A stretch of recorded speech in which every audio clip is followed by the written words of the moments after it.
Welcome everyone.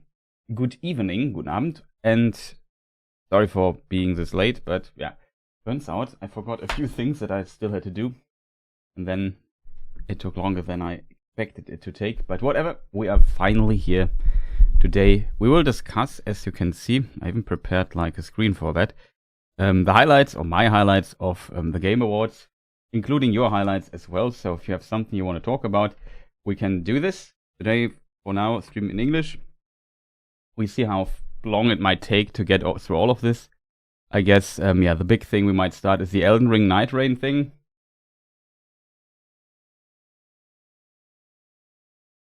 I can't forget it. You took over the stream. Oh, that's good. Then I can just sit here, shut up, and see what you have to say.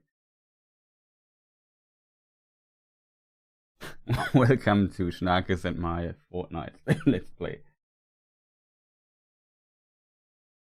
Yeah, I am wach, I'm awake.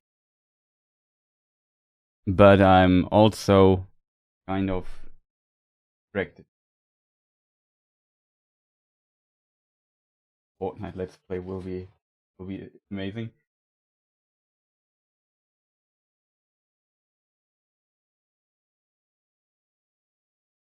Oh yeah, today, English stream for now. We see how long we go. Shall we just start with Elden Ring? Because I think that is what most people, I guess, are curious about.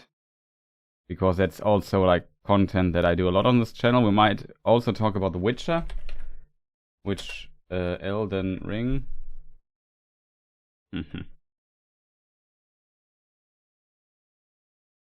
I posted you a list in chat some ages ago, and there I copy-pasted a list from the internet I found on Reddit. That's why the links there are all Reddit coded. It doesn't matter too much. That's the list of what actually happened during the Game Awards. I find it also, Schnarkes said it earlier here at the beginning of the stream. Let me quote him.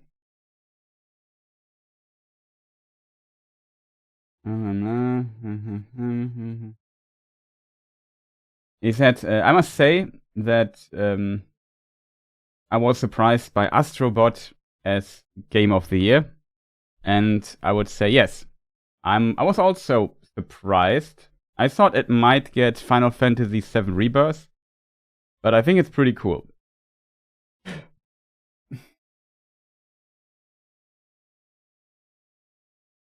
Then, yeah, people always cry on the internet. I mean, that's kind of what we do on the internet, I think.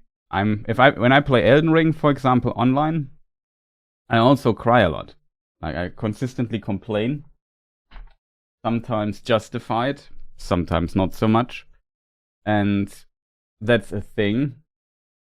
And since most people are not playing 2000 hours of Elden Ring, which is a very difficult game, making them the game even more difficult than it actually is, by, I don't know, not leveling or whatever.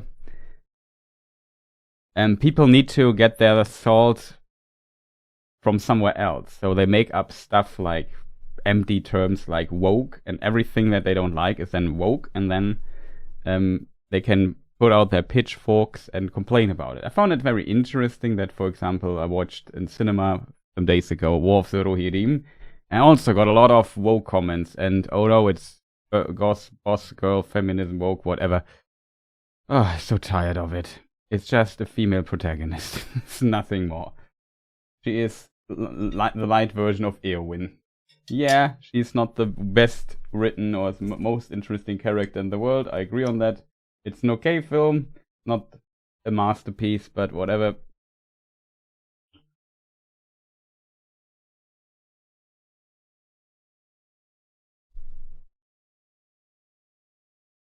Yeah, it's a bit strange that Shadow of the Erdtree didn't get. Maybe because the backlash was so big against it that the jury was maybe a bit influenced by it and said, okay, if we give this Game of the Year or something, even though we would have voted on, then or that if we vote here for Game of the Year, then people will lose it because just the DLC, the nomination was already questionable, and so on.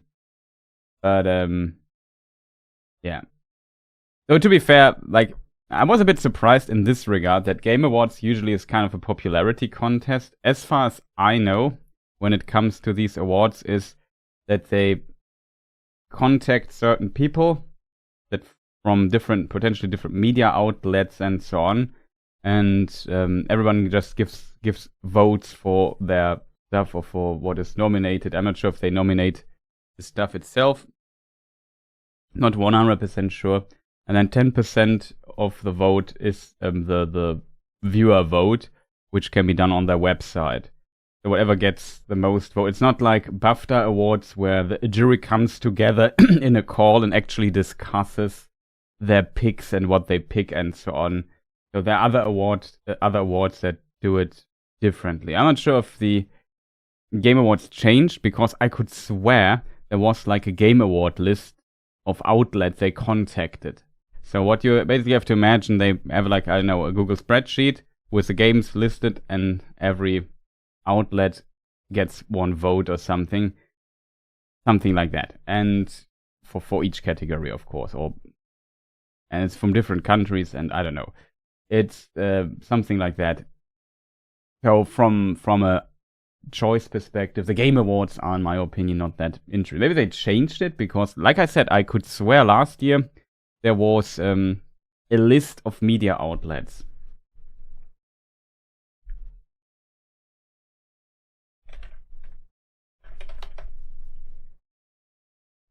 Let me just see if I find something. 24. A list of the voting jury. Yeah, I can post it in chat. That's how it worked. Here it's from the official Game Awards website. Here you can see it. So I can maybe bring it on screen, and we can discuss it for a moment. Bloop, where do I have to click for that? Here. Insert something. Voting jury. Let me just F11 here. And yeah, you see in the United States, you have Digital Trends, Easy Allies. Easy Allies is games trailers, I think. Like, people from games trailers was closed, and I think they formed some of them, of the people there, of the Redakteure. What is in English? Editors? I don't know, chat. I'm stupid. Don't know vocabulary. Redakteur. Yeah, editor. Then yeah. The editors of this formed. It doesn't matter too much. Entertainment Weekly, Game Rant, also like a bigger outlet. Giant Bomb, also like a legendary thing, but I think some important people left there some years ago, like Jeff Gerstmann. It's kind of funny. I have to think about, his name is Gerstmann, which is kind of, you could translate his name, like, it sounds German in a way, also with a double N, written with a double N. And what's interesting, Butterbur is Barleyman in English. German Gerstenmann is the translation. It's his first name. It doesn't matter too much. I just to think of Butterbur. Whatever. Random Lord of the Rings reference here. GameSpot, yeah, you can just see IGN and so on. So the United States has a lot of media presence. Polygon also saw The Edge, a legendary thing, Eurogamer, Games Radar, you name it. Even VG247, which is also, I guess, a bigger outlet by now. And we have UK. I've switched. The Edge is the UK people. Metro Gamer, Eurogamer, PC Games, global stuff. And from Argentina, we have Culture Geek. I don't know these outlets. Skill Up. That's interesting. That's Skill Up. Isn't Skill Up? I'm not sure if they have a website or something, but Skill Up is actually a very famous reviewer on YouTube. So very interesting in this regard. Yeah, the other Australian thing, GameSub, I think I've heard, but no context. The non-English things I simply don't know. Canada, okay, Screen Rant, I know Screen Rant at least. Very interesting. Germany is maybe for us German speakers the most interesting. GamePro, GameStar, Gameswelt. Oh, M Games. Nice, nice. And PCGames.de. Nice. Early game. Does somebody know early game, chat? But yeah, those people.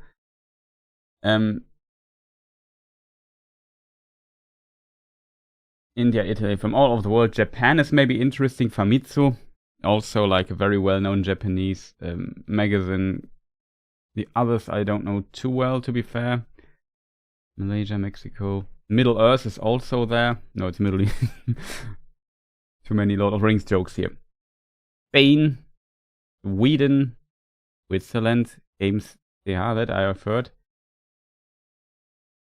For esports. Okay, esports that's an interesting one, actually. There's an esports jury. Nominations in all esport categories are determined by a jury of global media outlets.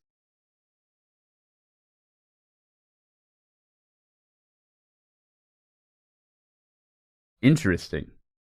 Accessibility, that is actually cool that they have like specific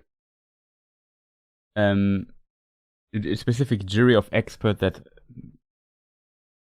know their stuff about accessibility features. That's pretty cool. The computer build, that's funny. Does the computer build still Spiele still exist?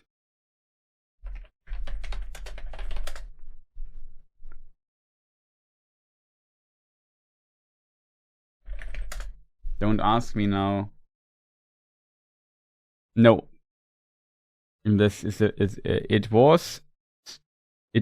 Einstellung 7. August 2019, 7th of August 2019.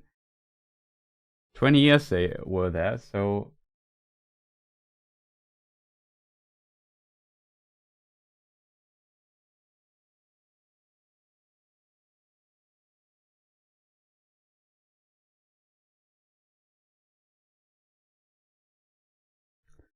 do you think 10% jury is nonsense? That's an interesting question, to be honest.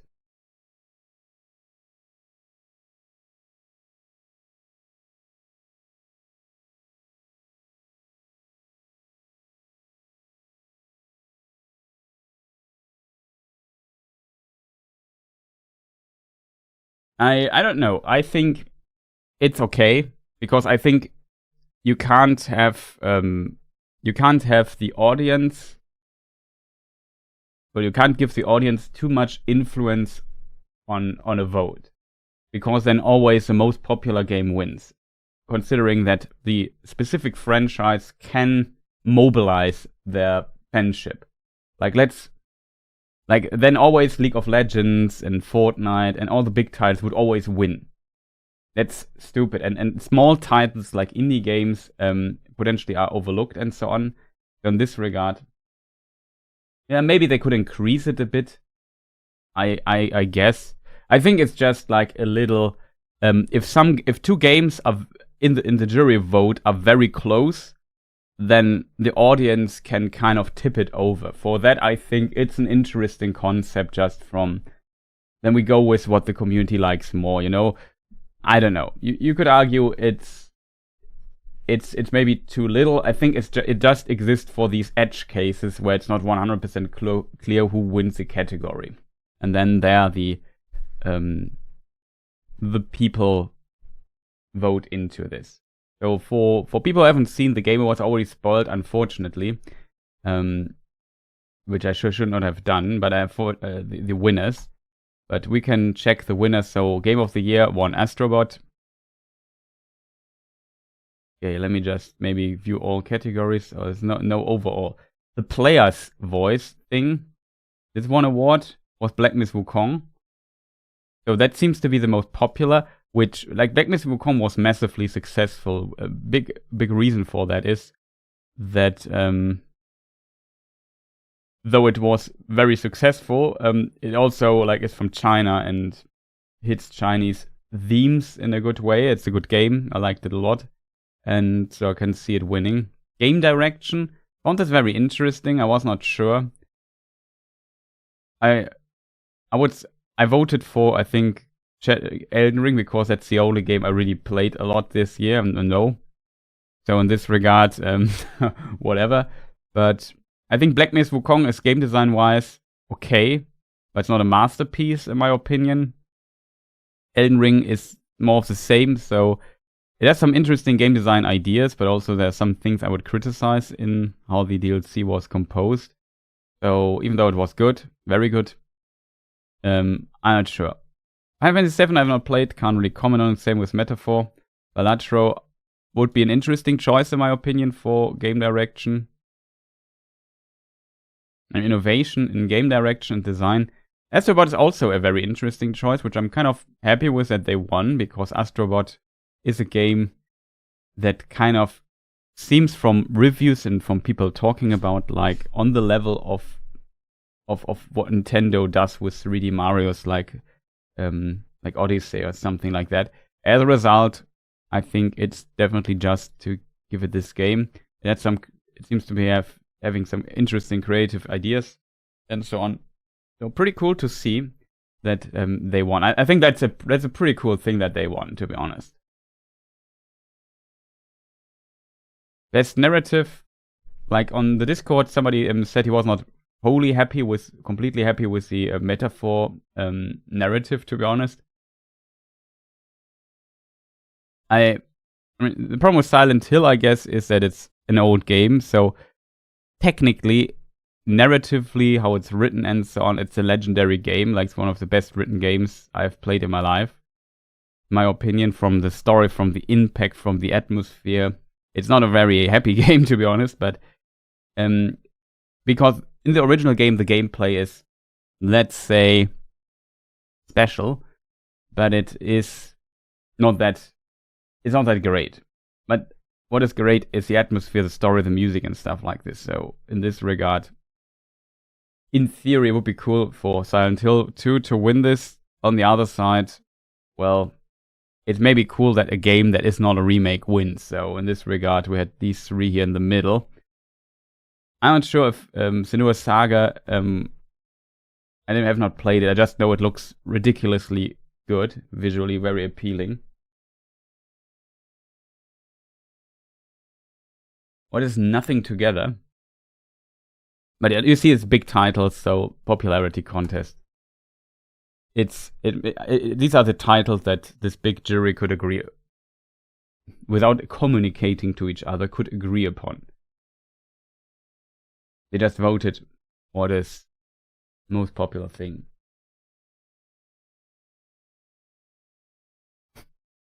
Nothing Together. Okay.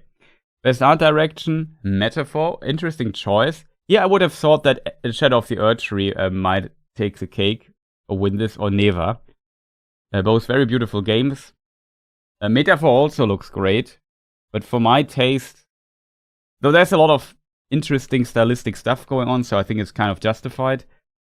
But Elden Ring, Shadow of the Erdtree definitely comes a lot over its art design and so on. As a result, like the art style of the game is just so beautiful and creates this world, something you rarely see in other games. Decent visual quality as well. Has its problems. Curse you, Bale! Exactly. So in this regard, I would have thought that Elden Ring takes the cake, so that's why I predicted that. But yeah, it was a bit tough to predict. In general, the things. Best score and music. So I think the best, like Silent Hill, is a very good score, to be honest. But it's, I think, mostly based on the old Silent Hill. So again, it's nothing new. But the same can be said about Final Fantasy VII Rebirth. I think though Final Fantasy Rebirth is more popular in this regard. Stellar Blade also, I heard, has a good soundtrack. Still waiting for it to come to PC. Astrobot, I have not. I think Metaphor also had a good shot at this category, because every time I hear Metaphor music in trailers, I think, okay, that's awesome. They had this fantastic. Maybe I can find it and play a short Metaphor, a Fantasio battle theme.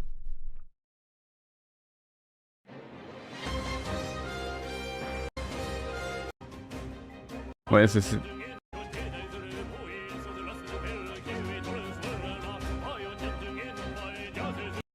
It's pretty cool, I think. I'm not sure if I understood this correctly.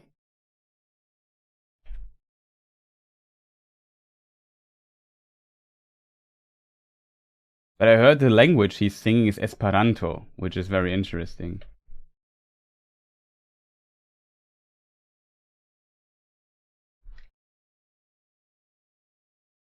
Fortunately, I don't see confirmation here. But yeah, if that is true, that's actually a very interesting choice. But yeah, that was a little thing from the Retardazio. So I thought it had some interesting, like, I don't know the complete soundtrack, just know like 3 tracks or so from the score, but those I kind of liked. So in this regard, of course, Final Fantasy VII is like a classic thing, so I can see that there's a lot of nostalgia for it, and when it's the high quality reimagined and so on, might win. So good audio design.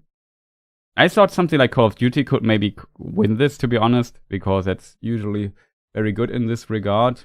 But Senua's was kind of my second guess for it, because what I heard is also that the sound design is pretty good in this game. Didn't hit the spot there, my predictions on Discord. Yeah, I was quite happy that our...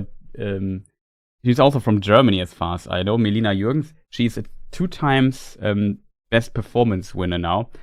I would have thought that Final Fantasy VII Rebirth is kind of more popular this year, and especially considering what happens in Final Fantasy Rebirth. I don't know, I haven't played Rebirth, but I know the original game very well, so I kind of know what happens, should have happened in the game. As a result, I could have imagined that maybe Brianna White wins, but she did not.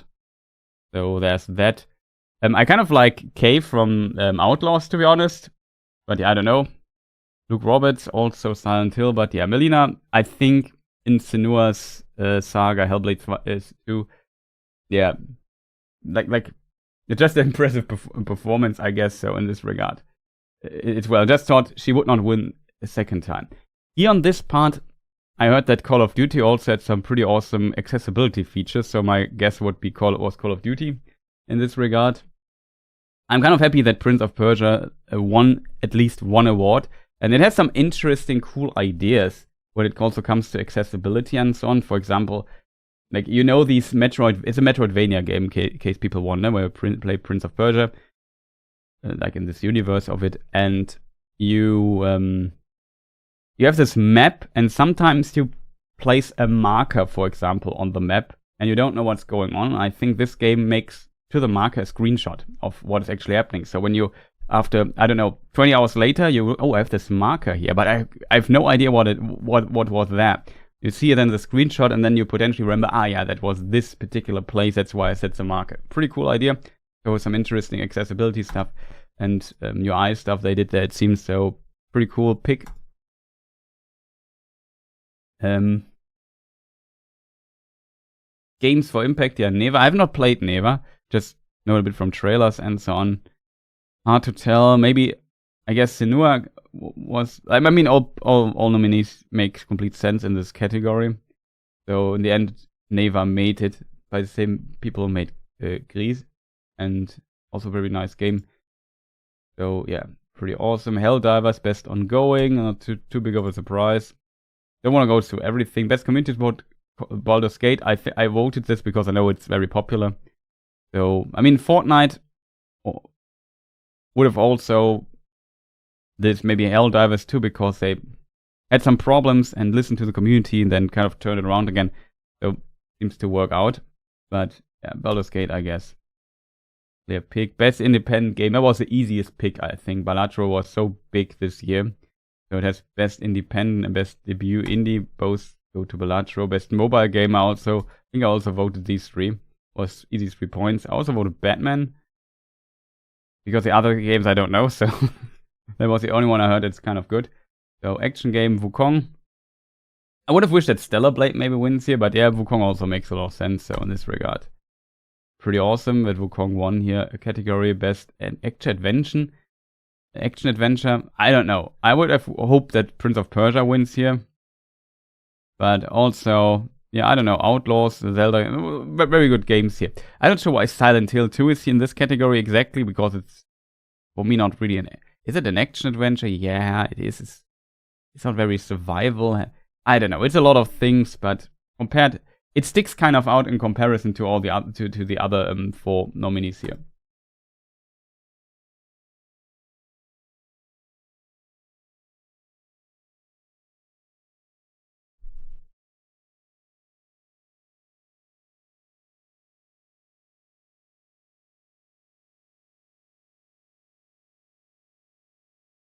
See you later at Elden Ring. Yeah, we skip all this very fast. Best RPG. Yeah, I also thought, well, there's some good picks here. Dragon's Dogma, I think, had a 2 rough launch, not Mittagessen, 2 launch at the beginning. So I thought, yeah, they maybe lost some credit here. Elden Ring Shadow of the Erdtree was for me, of course, the best RPG I played this year, because it's pretty much the only thing. Kind of glad that Metaphor won here, to be honest. So also, I thought Final Fantasy VII might win this category, but kind of not. Yeah, this was also easy pick, because Tekken is the biggest of all the ones, so it won. And currently it's a bit criticized. Best Family, tough choice. Kind of happy that, but glad that Astrobot won here. You see how stacked this by Nintendo is, like 3 nominees just from Nintendo, but it's kind of their thing. And it's good that Astrobot won, because maybe Nintendo then amps up their game. So pretty cool. Frostpunk, very cool that this game won. I would have hoped that maybe Age of Mythology Retold win, because also pretty good. Manalords also had a good shot, but yeah, Frostpunk also good solid choice. Yeah, I had no idea, like, don't know. Best multiplayer, Helldivers 2, interesting. But yeah, Helldivers, I think also a good pick for that category. Best adaptation, Fall. I would have thought Arcane wins here, to be honest, simply because League of Legends is so huge. But seems, nope. Yeah, most anticipated game, GTA 6. Well, no surprise, Sherlock. Well, that was just a free point you could get there. Creator of the Year, I don't know any of the creators, so don't ask me. League of Legends was easy pick, because League of Worlds were pretty big, because this guy won Worlds this year, spoiler.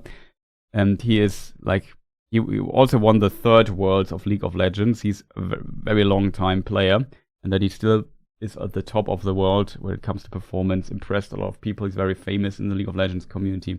As a result, that was also easy prediction here that he wins. Especially when League of Legends win. Then his team, Faker, plays for T1, so easy pick. Black Miss Wukong, I was surprised that were all the votes. So, okay, now we come to the Elden Ring stuff.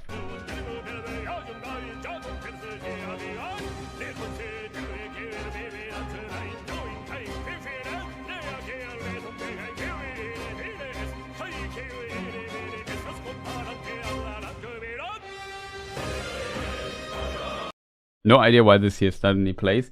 But yeah, that was a riff and Metaphor Rifantasio thing. So now we come to Elden Ring, Schnake. You have to come back now, because we talk at Elden Ring. About Elden Ring. Wrong preposition here. So, chat, Elden Ring. I think it's the game I want to discuss the most. I was a bit surprised when I watched the trailer. My reaction was like, well, it looks like Elden Ring somehow. And this tower here looked, this tower here looked awfully familiar from the asset tab. I'm thinking, huh? I did not recognize this particular place, because it looks different than anything in Elden Ring looks. Really, I'm not sure which place exactly this is could be. Maybe chat knows or so. Maybe also chat does not know. Definitely a possibility. However, what is interesting is, I wasn't sure, since it looks really like Elden Ring. I could, here at this point, I said it's maybe an accident. Because I did not expect more coming for Elden Ring, because it said it's only 1 DLC. Okay, what's going on here? And then saw this thing and thought, wait. This tower here is Elden Ring. This, what do you call this? Gallow? Galgen? Something like that. Elden Ring. The asset of this here, well, these things, it looks still pretty much like Elden Ring. You also notice the low resolution of some of the assets in the background. That's Elden Ring. Elden Ring is not made for these unobscured shots when you fly up with the camera. It always looks a bit terrible. Like here in the background, some weird stuff is going on with these buildings. They look very, very low. Whereas Elden Ring's not good at this. And since you can't fly, it's not a problem.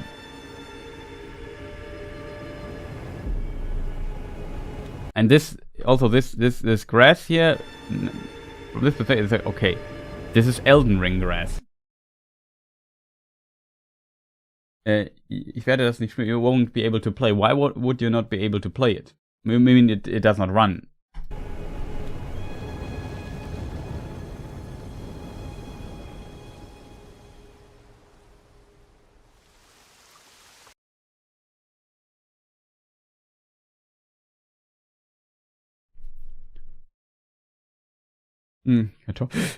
Get off the PC, okay. I see the problem. So yeah, that looked also Elden Ring. Here also looked Elden Ring in blue. And then I thought, okay, Bandai Namco, that must be Elden Ring. I was still not 100% sure because I didn't expect it. Then I saw this shot and thought, wait, this is a gate front. Yeah, no, it's Elden Ring.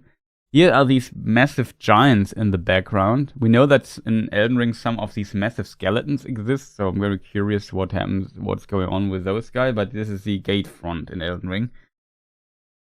Church of LA is somewhere here, and that's where the game starts. At least it looks a bit, well, it looks a bit different than the classic gate front, to be honest. Because in the gate front there's, I think this piece here is not here. Also, there's no tower on top on this side. Here is the Everjail, but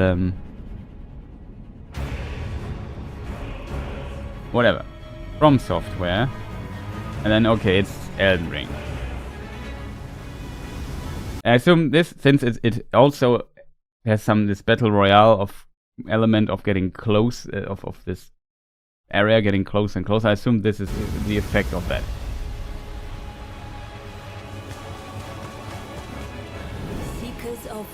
What I heard is you can ride these birds. These birds are used for transportation or something. You were chosen, thrown together by forces beyond our control. Here's an Everjail.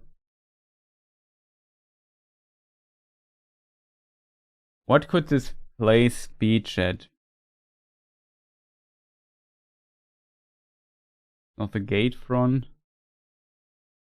There's this weird thing in the background. Chat, I'm not sure. What do you think where this is? Maybe this is a bridge of sacrifice. And this here looks different.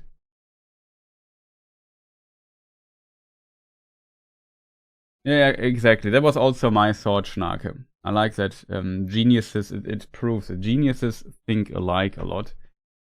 So in this regard, I would say you might be right. We could, chat, because the technology is there. We just have to take the technology and do things with it. Also, you notice how I love talking absolute nonsense sometimes, but we can just boot up Elden Ring really quick. You know, I love booting up Elden Ring really quick. And then we just check it. You know, we see if the landscape looks somewhat similar.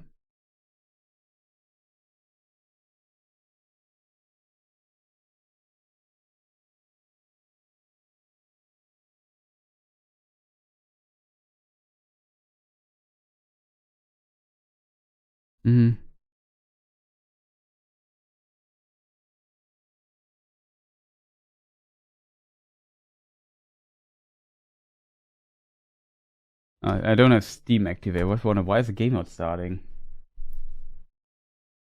What do you think if we just look into this? Maybe we continue while I'm booting up Steam.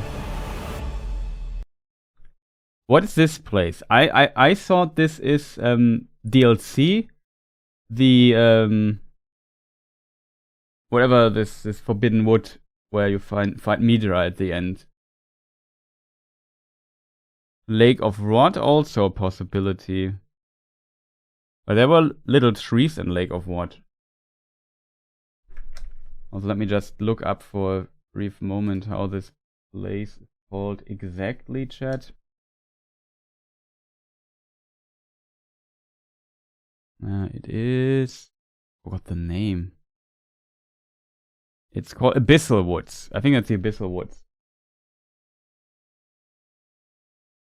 Swamps. Love it. Yeah, I can see that the love for swamps is not everywhere on the same level, I would say.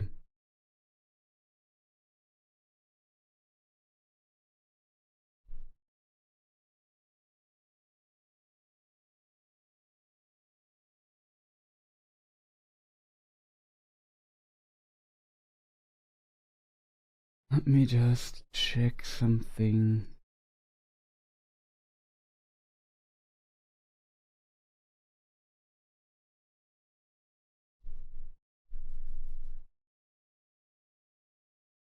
Abyssal Woods. So if that is true, we look into this in a moment as well.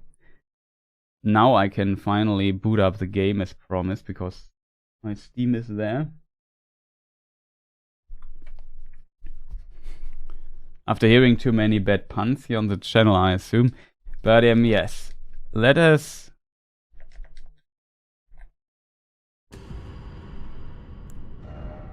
load into the game with a character.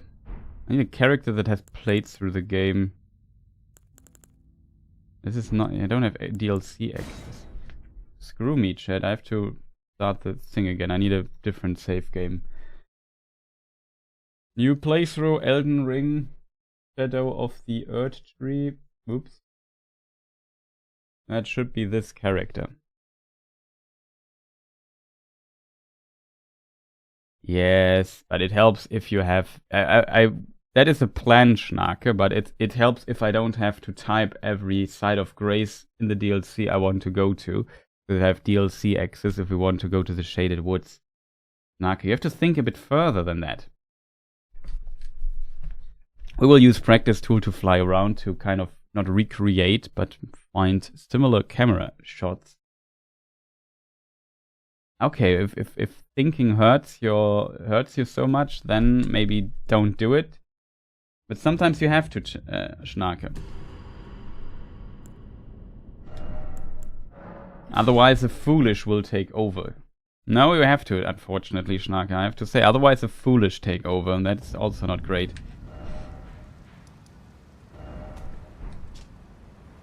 So let us go to the Bridge of Sacrifice, which I also had in mind, same as Schnarke.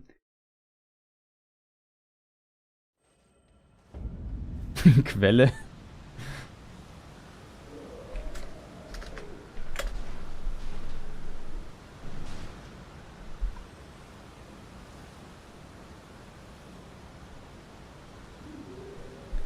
So, what was I going to do? Practice tool.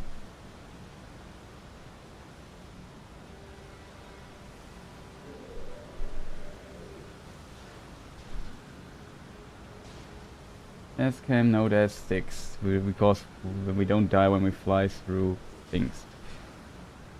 I need to make it, we want to see what is going on, so we switch from, maybe I should have chosen noon, to be honest. Come on, we'll make noon. High Noon, good film by the way.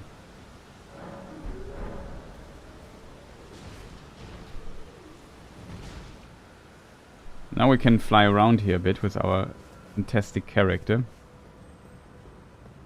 I think it already looks similar enough, to be honest. Oh, it's almost confirmed. What is the button for speed?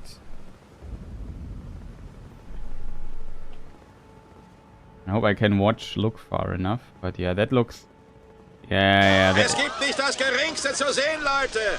Oh yeah, I forgot about that, chat. I forgot about that. You are absolutely right. You can't see a thing because I forgot. That's why it's good to have people in chat, because then I forget. So I already, with the help of the fantastic practice tool, I moved my character to this location here, so we can have like a good overview. I would say, yeah, it's confirmed, chat. There isn't much problems currently.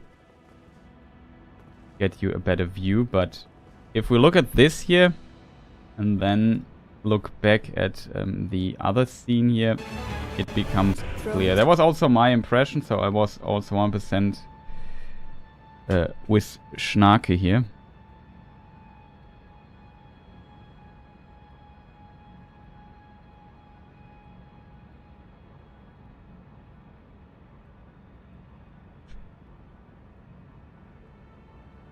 So yeah, that's a bridge of sacrifice, 100%. Maybe I have to find the angle a bit better. It's different though. We have now an Everjail to the bottom left. And here, oops. Where is it? To give you the right thing. So here's now an Everjail, it seems. It's a bit different, but overall, it seems to be similar. Oh, there's even a troll there. I don't mean you guys on the internet, but one on Elden Ring. Maybe now that we are further back a little bit. Some stuff changes. It seems like they have these little rocks you can potentially climb up better. That's different in Elden Ring then. You can see this building is here. It's a bit collapsed though. There's a tower here or something that's also different. There's a tower on the other side. That is gone. Then the background is a magic tower. Now it's very interesting for me. The bridge in the background is not there. So this massive tower there, those are not there yet. And here's like a magical tower thing at the bridge. Do we see any hints for this particular circumstance? No, we don't. But yeah, it looks very familiar. There's also Friedhof, a cemetery. Don't see that one. But yeah, I would say that's pretty much confirmed. The next location. Oh no, I made a mistake. Press F5. I need to press... I don't know what I need to press, to be honest. Desk cam deactivated. Desk cam activated. It doesn't matter too much because we are going to the DLC anyway. And there we are taking the hobbits to Isengard. Links is a lila thing. So yeah, the next scene here in the trailer thing is this place with a little spider friend. Oops. Production on this is like a nightmare to do, to be honest. I need more screens for stuff like this. And we don't need to fly up, actually. All I need to do is get back to the ground. What we need to do, though, chat, is... Let me think for a moment. Speed. I don't want to move here so slow. I think we came from here.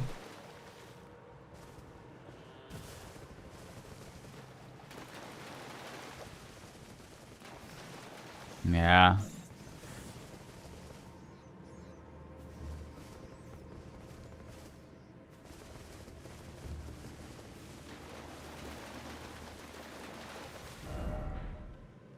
God. I already lost track where I am.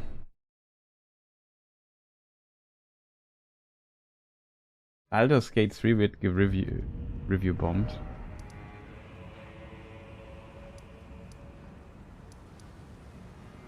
Oh, the Dark Line. Okay.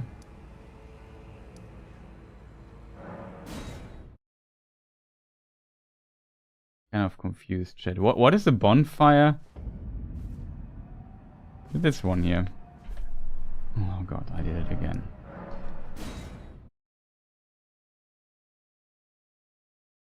What is the reason?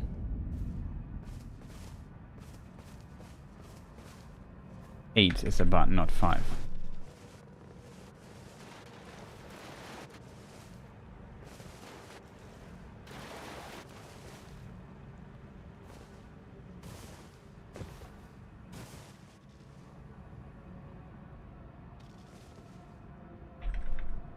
That's too fast. You could argue there is nothing as too fast. Where's this tree, chat?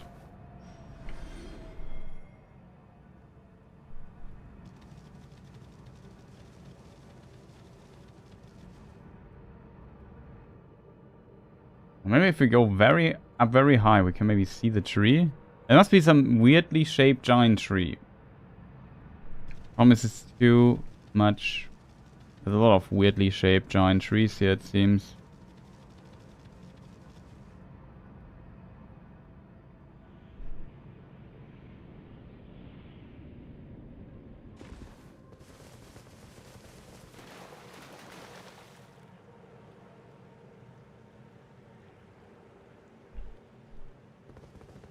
Chat, does somebody in chat have an idea? Oh, here's an invisible wall. Why?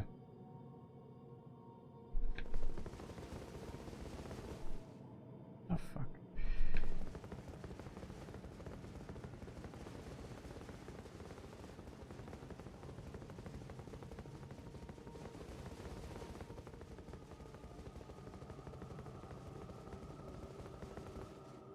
Okay. That is really strange. There's an invisible wall here. I don't know why that is.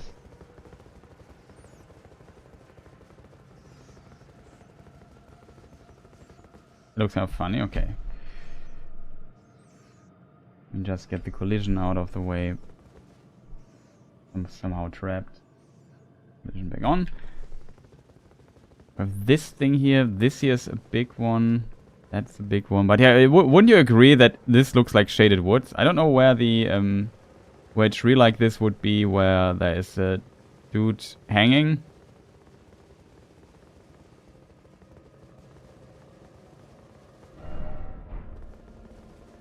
I could swear I wanted to go into the exact opposite direction. I want to go east. Check this place here. Very easier to go.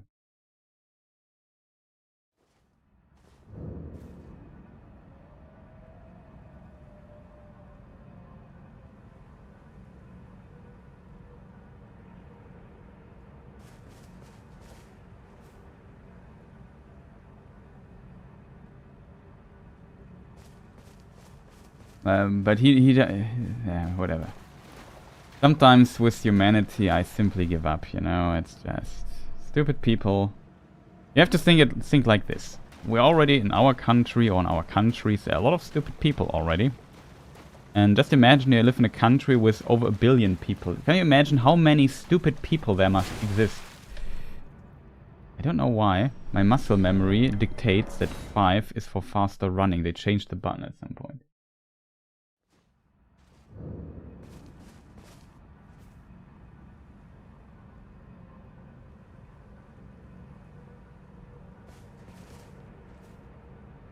Two. Going up. So for those of you who... That's an item I overlooked. Wow. You know I overlooked an item? What could this item be, chat? Now, it's even glowing, chat. How do I overlook that? Okay, chat, I accidentally deactivated the AI. Wow! It's a Shadow Realm Rune 7. 30k souls. Nice. Good that on my character needs how many souls for a level up? 300k. So it's 10% of a level up. Nice. What level is my character? 200? Yeah, almost 200. I think that's one of my highest leveled characters I ever did, to be honest, simply because I usually do new playthroughs with challenge runs and stuff. It doesn't matter too much, though. I would say, chat, you potentially will not agree with me there, but shaded woods, right? That seems to be pretty clear in this area. Instead of talking about how somebody gets review bombed, I want to talk about Elden Ring here. Oh Mann, Alter, ich hasse mich so sehr, dass ich das jedes Mal mache. I always press 5 instead of 8 for run faster, because it was, I think previously it was on 5. I just can't get my fingers to not press the button. We need a bit of haste here, else we never going. Can we find this particular scene, like this specific tree, chat? Here you go with the dude this specific enemy. What were they called?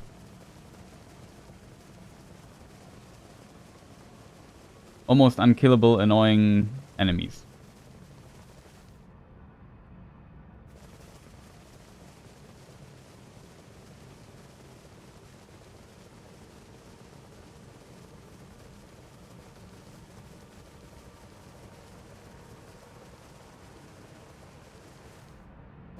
You have a max level, chat. Did you level it yourself completely to max, or how did you get this character? Must have taken hundreds of hours to level it to the max level. That's actually impressive, I think.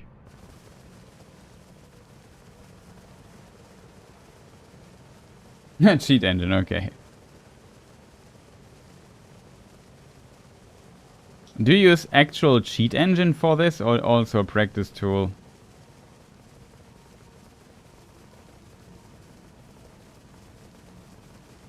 Actually holds here in this round, that's funny.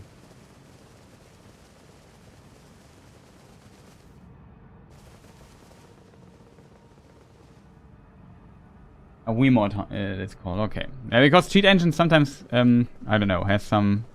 It's recognized, some versions of it are recognized as, what do you call it?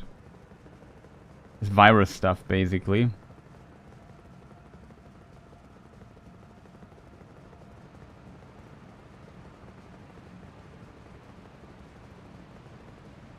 This particular tree I could not find.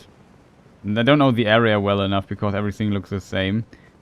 But from the vibe and so on, from the kind of the trees with these roots that sticking out of the ground here and there, I feel like this particular place here is kind of fitting.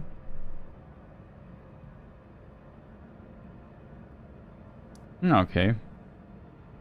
The other suggestion for this particular place in the trailer, in case you wonder what we're looking for, it looks like this. The other place would be Rotten Lake, you said? I don't think it's Rot Lake, to be honest. But you could... Doesn't really look like Rot Lake. Does Rot Lake even have trees? It has a trees. I forgot about that. These trees here existed.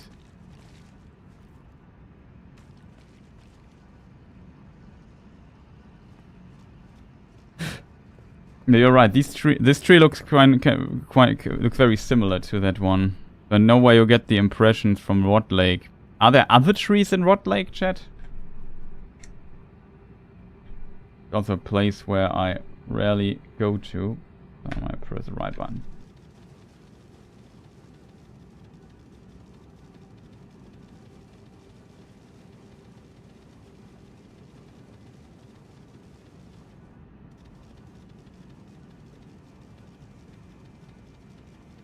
And who goes to Rot Lake on their own? I would say who goes here are people who run all remembrances, I guess.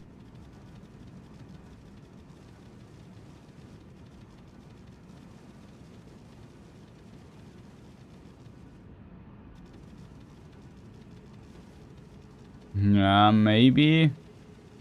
So yeah, I get the tree impression of these two trees. So it could be Rot Lake. Maybe it's an early version of it when it was maybe not Rot Lake yet, but something more beautiful. That's definitely a possibility. But I don't know, chat. I don't know. It could also be from the DLC. I thought of Abyssal Woods first when I saw this particular shot. So, but I see what you mean. It could also be Rod Lake. So this. Would you say it looks more like Rod Lake, or would you say it looks more like Abyssal Woods?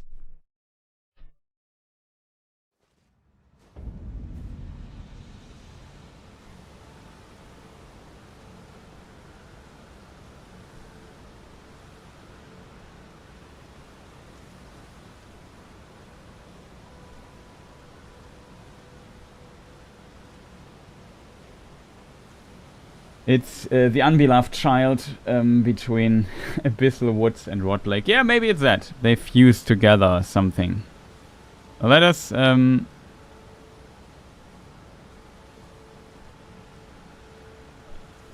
shut up here for a moment. No, let's go back. Not shut up. Look to the trailer. Okay. Interesting thing. First of all, new armor. I think this doesn't look too familiar. He has a hawk hat for whatever reason.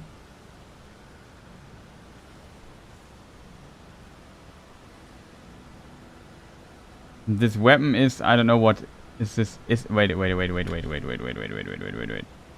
You know what this weapon here is?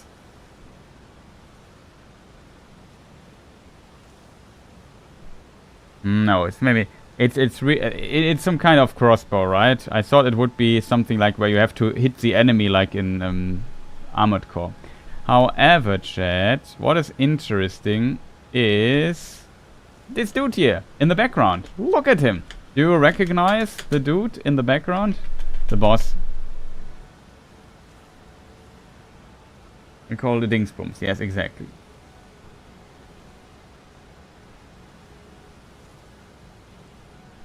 This boss here, for all these people who played Dark Souls 1, I have no Elden Ring played. This is the centipede demon from Dark Souls 1. So Dark Souls 1 players say, oh, this guy again. It would be interesting. Dark Souls 1 you can cut off his tail to get his ring early, but yeah. It's a strange boss, to be honest, but interesting to see him again.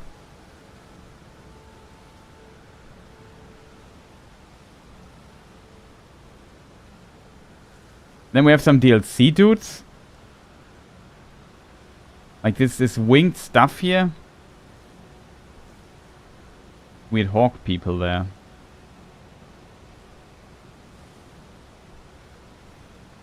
There is like a weapon where you can pull enemies towards you, which looks very fun, to be honest. Like, look at this. So it seems like they have... I assume this thing here he has multiple uses. You can pull enemies, but you can also shoot arrows with it. It's kind of a multifunctional tool. Somewhat like the arm in Elden and Sekiro. The woman there in the background does a weird... Okay, this spin here. Now seeing the spin of the woman.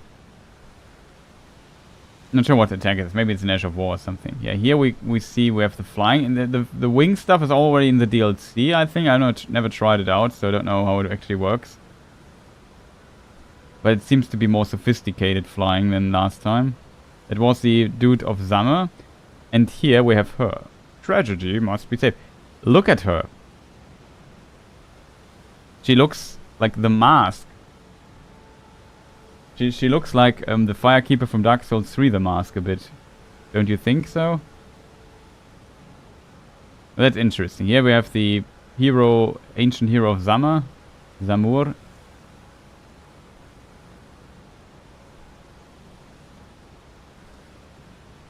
Cool new outfit here. Here we have this spirit tree, and it seems like in the spirit trees you can call the Spirit Hawk, and then you can use the Spirit Hawk to fly around. Which I think is pretty cool. Then you can wall jump now, chat. Do we have an idea where this place here is? This place looks new, I have to admit.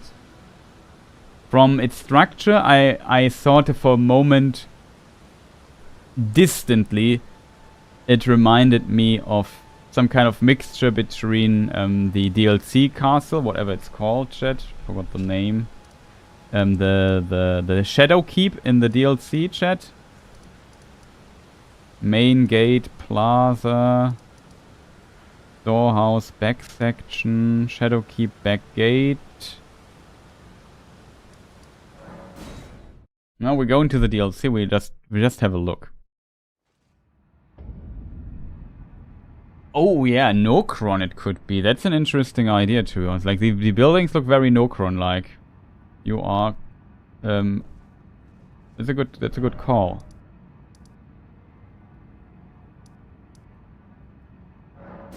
Storehouse back section. There's like a place where you can exit. No, that's wrong.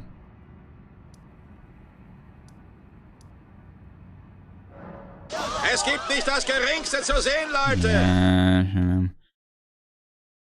Currently just loading. I mean, can I just fly up? I need... Heavens. There's one floor where you can leave the building. I'm currently... Yeah, this one here. So we press F2. Desk cam is deactivated. Press maybe... Oh no, I did it again. Oh, come on. I played too much with the old version. Always think it's wrong what I'm doing here. Double Speed. Ich kann es mir nicht abgewöhnen. Sorry Leute, ich drücke immer auf 5 statt auf 8. Es ist irgendwie mein Muscle Memory gerade so hart drin. Das Problem ist, 5 ist die Desk Cam, 5 is the Desk Cam. The cam just screws up when it comes. When it appears, I don't want that. I want to make my character faster. And that's too nebulous here.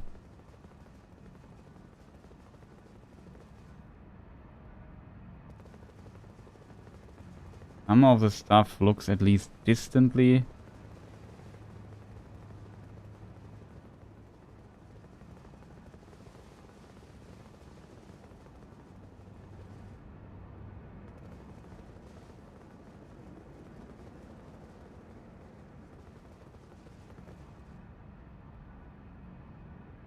I don't know if it's more Shadow Keep-like in parts maybe, but yeah, Nocron is an interesting idea for it as well.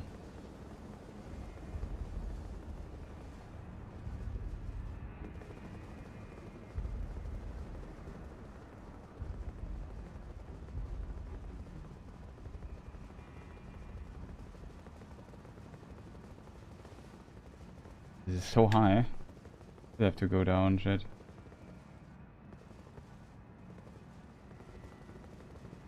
Obviously here the assets are not fully loaded.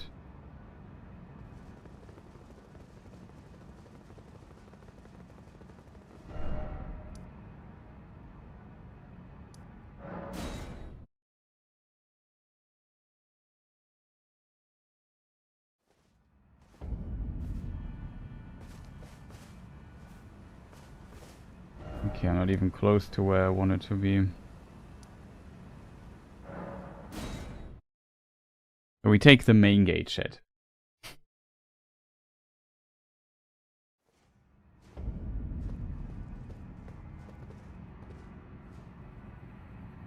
Here I should be able to just jump down.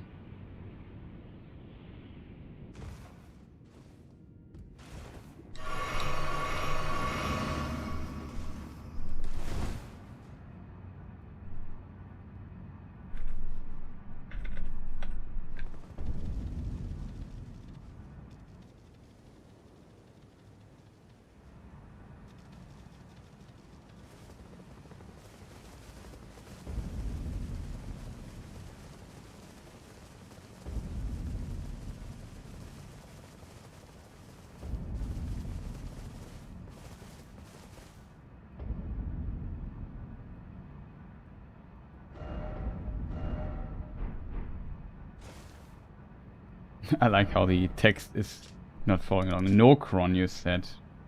Nocron Theophra or Unseal?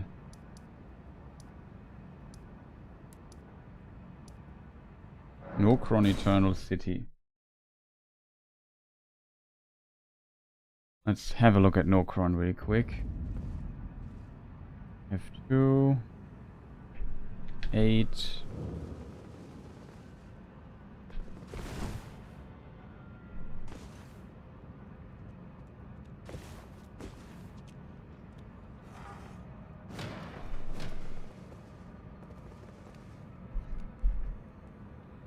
Man. Please. Fly. No.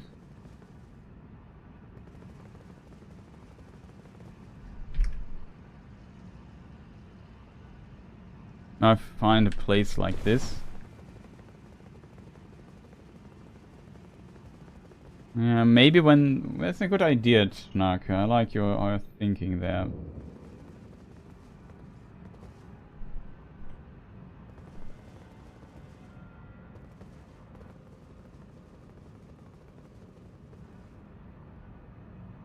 It's not exactly like it.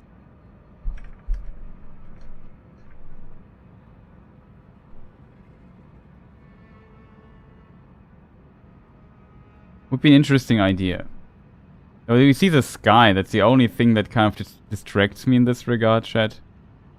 And you have these statues where stuff is cut off. But you're right. These women here, the statue in the background. Not sure if you can see it. My mouse can see it. He looks a bit like these Nox flowing sword enemies that forgot how they are called. So to some degree, I see some parallels here.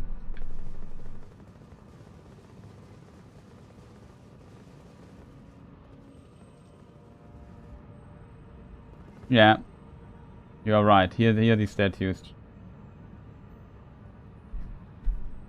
The gravity stuff currently doesn't work. It's a shortcut kind of stopped working.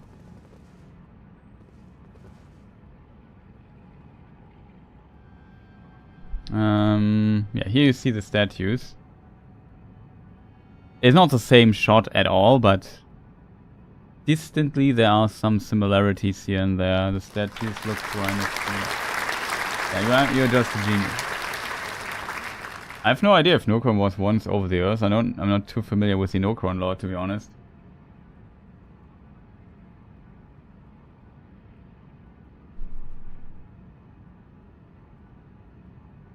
It makes sense, because Nocron is the home of the Nox dudes. The night is far from over, and Nocron has a connection to night, yeah.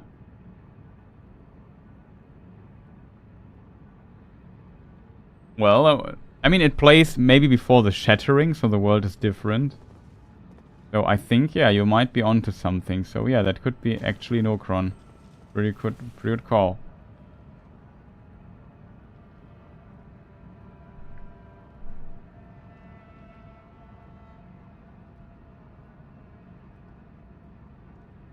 I mean, there's also Noxtella.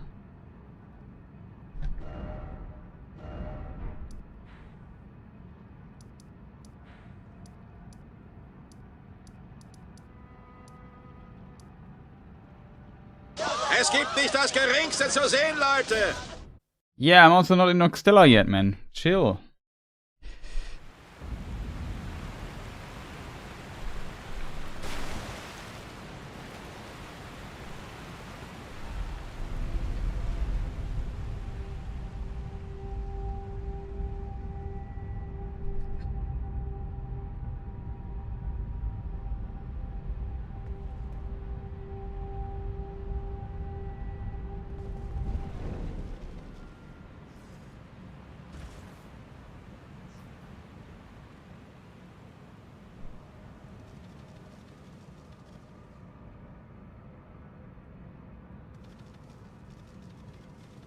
Maybe. They also have the statues here, chat.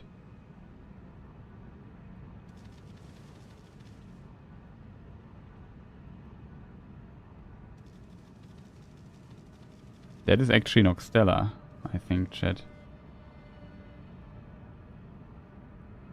Maybe different, but Noxtella is fitting even more. I think this location is actually Noxtella, chat.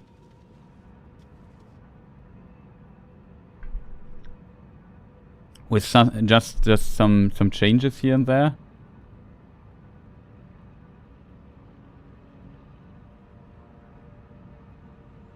Could be like different location, but overall.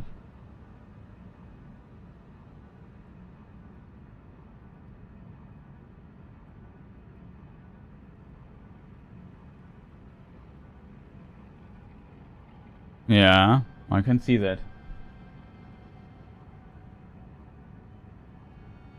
SpongeBob watch party. Yeah, so yeah, it might be Nox pre-shattering Noxtella. So pretty cool that thanks to Schnarke and Baldur's Fate we could figure it out. Let's go back here. Oh god, here, this dude, chat. Oh man, this is one of my favorite base game boss of Dark Souls 3. As this is the Nameless King. Yeah, it's a pretty awesome boss. He throws his spear. That's an attack he also has in Dark Souls 3.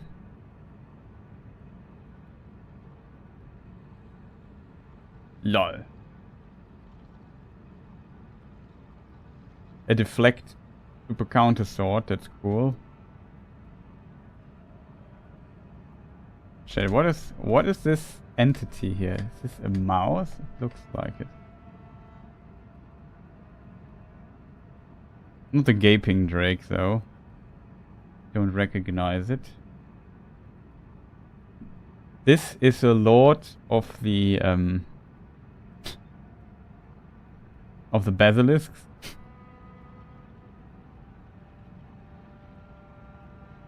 Cerberus, that looks pretty awesome to be honest. I'm not sure. It's retailed Cerberus. The Cerberus has 3 heads, right? Was there a similar boss with a 3-headed wolf entity? It also has a sword on its back. Yeah, there it is. Yeah, its wings, it's on a chain.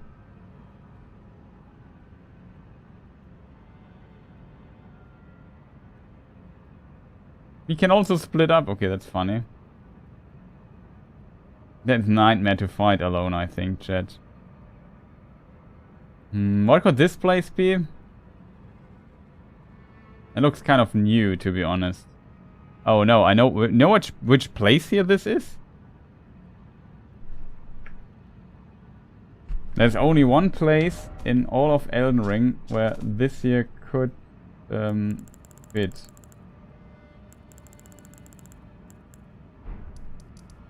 I'm completely wrong though.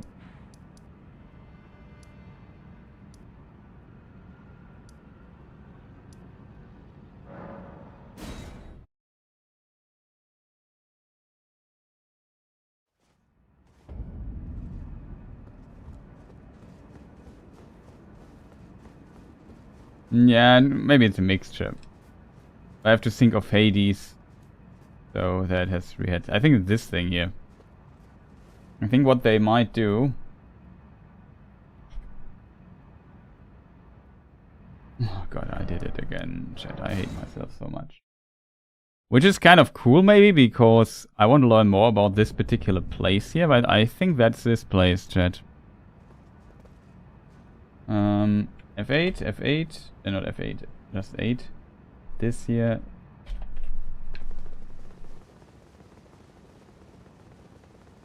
Blonk.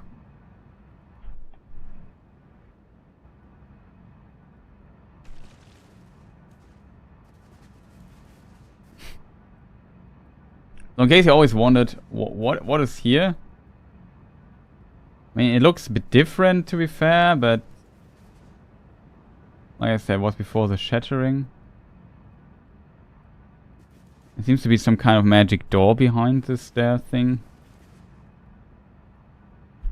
I always want to explore this here actually. See if there's any hint. Go on, no collision. Yeah, it doesn't look too spectacular from the back, to be honest.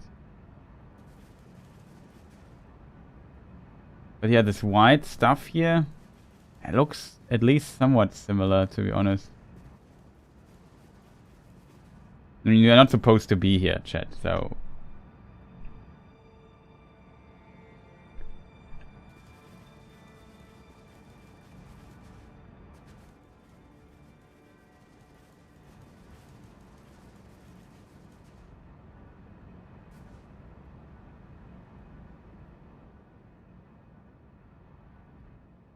But yeah, I think that could work.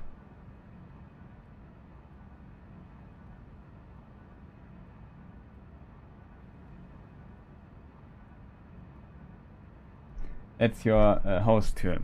Ich sehe nichts. You are blind. Did I forgot to switch? I forgot, but yeah. Therefore, I just forget to switch the scene chat. I don't know. Like I said, production is very complicated for me. I think it might be the Divine Gate. Or something that has to do with the Divine Gate.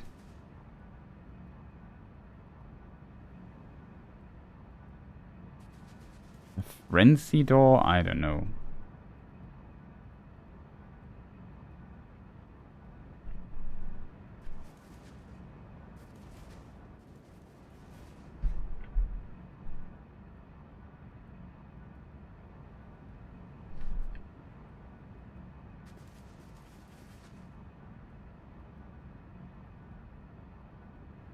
Yeah, but they could change that. Like they could make up whatever reason they want why a door is there. Here's no door. Yeah, I know, but I think the stair looks somewhat similar. It's the only place with stair, though there are no corpses or something like this. But I could imagine that maybe if you go behind this, there's some weird gate or whatever. They could come up with some thing why it was different in the past. But it reminded me definitely a bit of this particular place here. Also have to consider that the stair here was once much bigger, so this place also looked different at some point in time. It could also be something completely new, I agree. The Frenzy door. To find that one. That is below... No, it's actually... not be... That is weirdly done, actually. Like, you don't... Well, it's not weirdly done. Whatever, it doesn't matter. It is the Frenzied Flame Proscription. We also have that bonfire. That's why I wanted a character that has all the bonfires, because it's just easier to find stuff. Just imagine I have to type Frenzied Flame Proscription thing. Whoever wants that. Does it? I don't know. Does it really look so similar?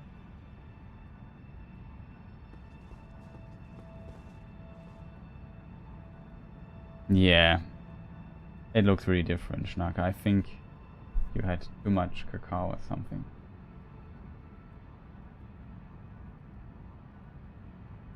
What happens if I go past this door? On Earth, it's this. It looks delicious, though.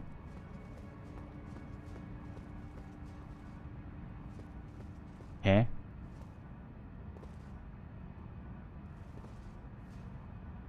What is this, chat? Any idea?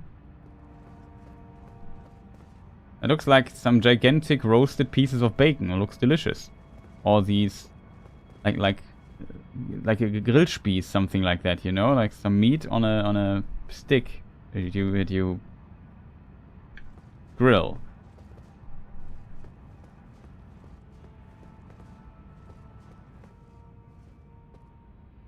There's also door meat inside the door, it looks like it. But yeah, no. I think it's not that.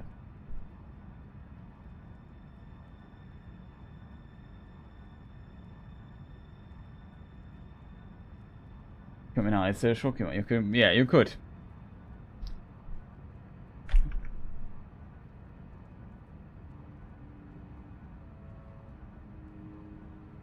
Yeah, but you could be right. It could be something completely new, free, compares, like in here's the scene we are currently talking about.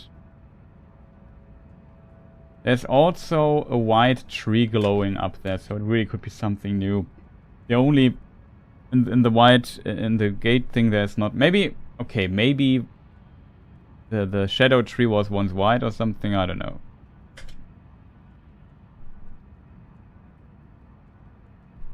I would also imagine, like, the idea is you go through different areas and then you have an end boss. Maybe this is like some of the final doors you have to, at the end of your roguelike run, whatever.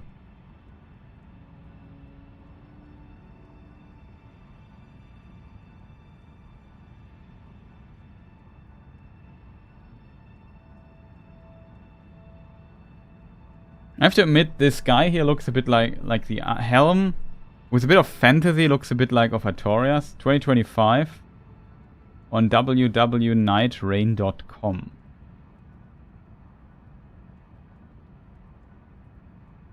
Nightreign.com.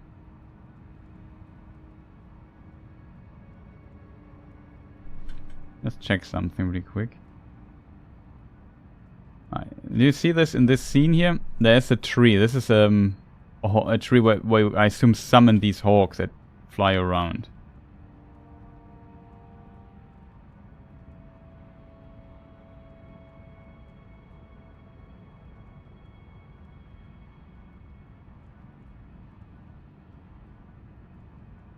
It also looks kind of different. This also looks like a DLC mini dungeon thing.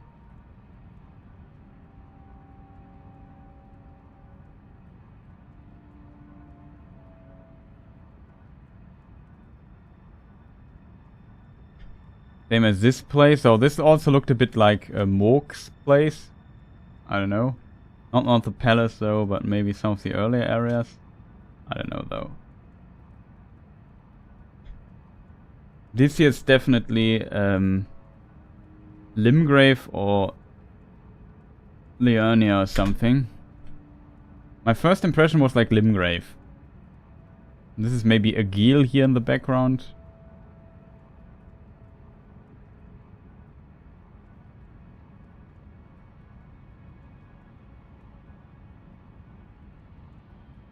Yeah, this with the banners and so on. That's like also a tree, but this area here reminds me a bit of Redan's desert.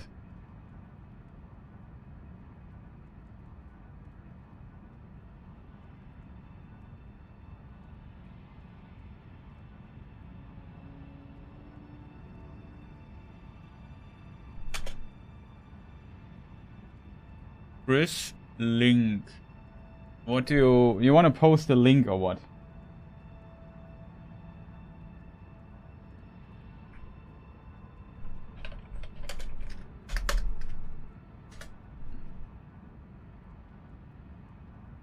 Now you should be able to post one.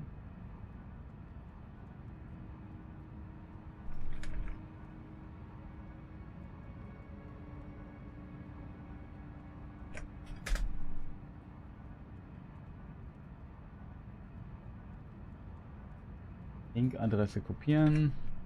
No. Option. Choices. Here it is, the article.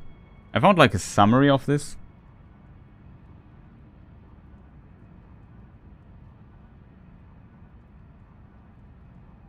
That's a doggo. That's a birdo.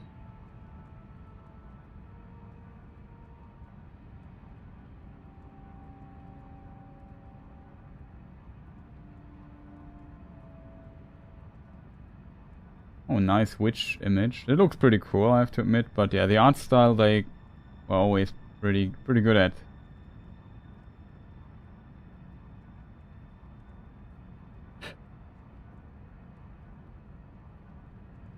Lol. This enemy here, chat. Is this the enemy I think it is, chat? It would be absolutely... I wouldn't say it's fantastic, because it's a strange enemy. It's a very weird enemy in Souls-like. In the Souls series. I think this is Duke Diaz Freya. From Dark Souls 2. No, it's not the naked Spider-Woman. I think this is Duke Diaz Freya from Dark Souls 2. What is weird is Duke Diaz Freya has a head at the front and a head at the back, and then it has this spider. And it can only be attacked on the head. However, if you make a challenge run and do too little damage to the head, at some point the head falls off.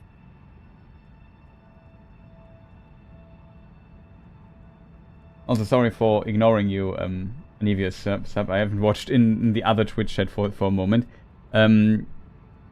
Moria, obvious. Excited for The Witcher 4? Yeah, I'm also pretty... We'll talk about Witcher in a moment, Anevius soup. So... Currently I focus. So to be honest, I only have an hour left, so maybe... there's that, but yeah, I don't know. In Duke Diaz Freya, you could, if you do a challenge run, you do not enough damage. The amount of, or the head pops off at some point of this enemy. I think determine on how many hits you land on the head. If you only do 10 damage, at some point the head will fall off. And what can happen is that both heads fall off of the spider, and then it's unkillable because it's completely invulnerable.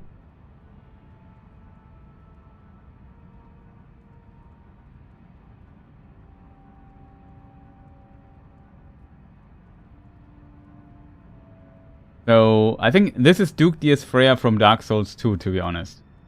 That's pretty cool. Here we have these Farum Azula dudes, and these chests here they currently have. So this looks more like an... You know, like an artwork. The chests here, these are Dark Souls 1 chests. That's how they look in Dark Souls 1. I'm not 1% sure who or what this dude here is.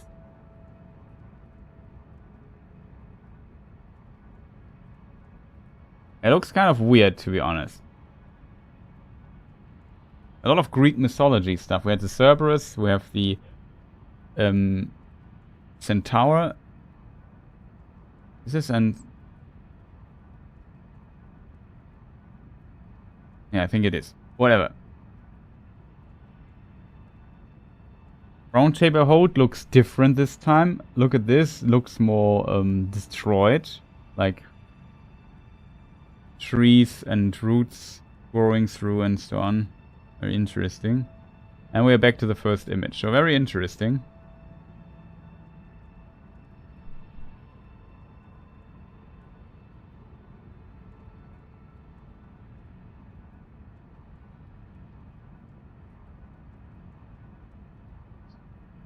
So, developer From Software, published by the Namco, have announced Elden Ring Nightreign, a standalone cooperative spin-off set in a world parallel to that of the 2022's Elden Ring. Revealed with its debut trailer at the Game Awards, Elden Ring Nightreign allows players to team up with 2 co-op partners and drop into a condensed map based on Elden Ring's Limgrave area, with enemy structures that are randomized at the start of each session. From there, players must hustle to defeat enemy camps and find more powerful weapons, so that when nightfall comes, they have a better chance of surviving a challenging boss encounter. If players survive for 3 in-game days, they must take on a major boss, with 8 major bosses to be found and conquered in the game. Designed to be approachable for existing players and newcomers alike, Elden Ring Nightreign features a roster of 8 playable characters to choose from, each with unique skills and ultimate attacks. Nightreign is a session-based RPG intended to be played online with 3 players, but solo play will also be supported. Interestingly, they say with 3 players, not up to 3 players. So it seems like you can play it with 3 people or you can play it alone, but not with 2 players, which is interesting. While Elden Ring, as helmed by venerable FromSoft president Hidetaka Miyazaki, development on Nightreign is led by first-time game director Yunya Ishizaki. Or I screwed that name up. Not sure how the J is pronounced in Japanese. I know they have the J sound as well, so Junya might makes sense. Ishizaki. I think the stress is on the first syllable, I'm not sure though. Whatever. However, Ishizaki is no newcomer to the Souls genre, having been member of the From Software team since 2011's Dark Souls, serving critical roles including level battle designer on the 2015's Bloodborne and comp designer on Elden Ring. As a developer, I had many ideas for what could be potentially be new games. Could potentially be new games during the development of the past titles I've worked on, including Elden Ring. When I stepped up as a new director, I was given the opportunity to direct this idea from Nightreign. We've always been seen as a company that makes these Souls-likes, or this kind of traditional formula of Souls-like games, and so I saw this as an opportunity to do something different, to challenge both myself and the company, to build something new while still using what we've cultivated with our previous titles. Also, personally, I enjoyed co-op multiplayer experiences, and I want to make something that was very much focused on that with Nightreign. Okay, earlier this month, IGN had an opportunity to visit From Software and go hands-on with an early build of Nightreign. We came away impressed, stating that Elden Ring Nightreign takes the cautious dungeon crawls of Elden Ring and turbocharges them to propulsive slash and dash speedruns. That sounds cool. Check out IGN interview blah blah blah was full, so I recommend do this. I don't want to read everything because, you know, it's here by IGN, of course, as you can see. The link I posted in chat for the people, so if you want to read more about this, check this out or click on this. Support IGN in this regard for their work.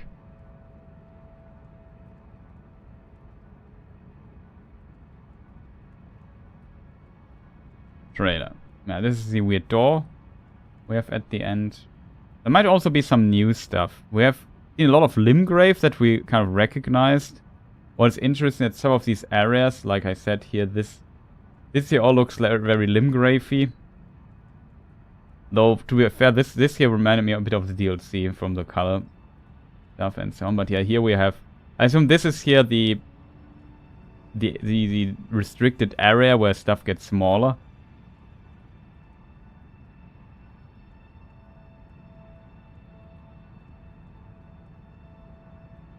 This place here, though, didn't look much like Limgrave, if I'm honest. Remind me a bit of other places, like Abyssal Woods or Lake of Rot. I'm curious.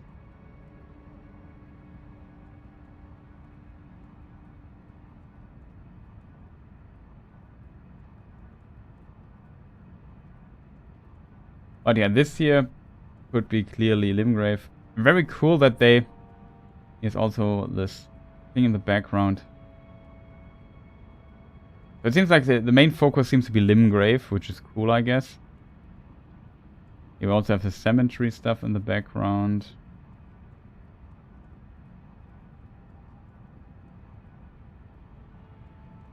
Okay, chat, let's look at this particular thing here. What do you think this place here could be?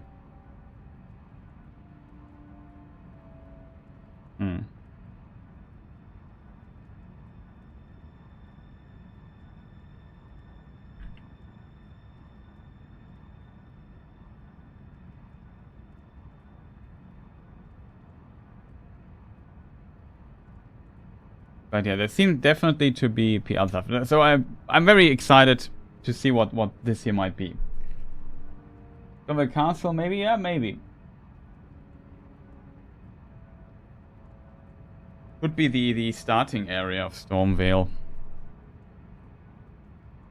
But let's look into this really quick and then we maybe check the Witcher trailer. So we get something done here. But I guess it will, yeah. Since I'm a huge fan of this particular game here. Yeah, maybe from Margit's start point place. Let me just turn off the enemy UI.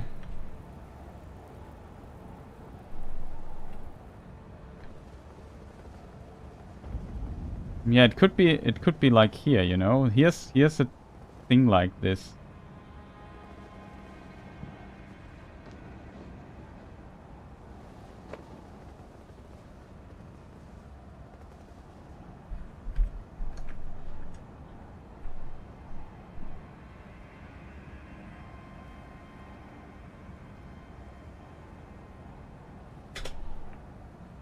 It looks too broad, to be honest, to really fit.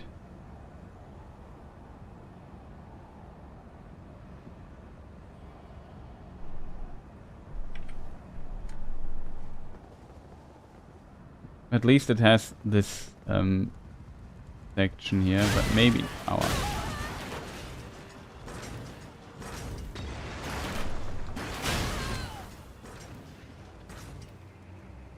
Stop shooting.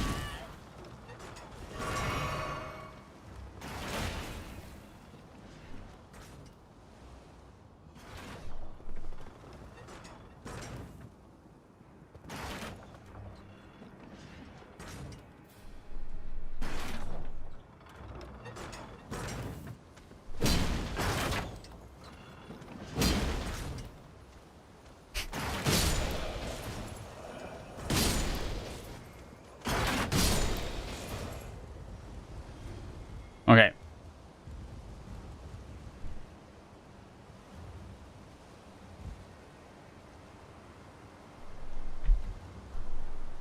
I don't know. It's too straightforward. This is more like curve.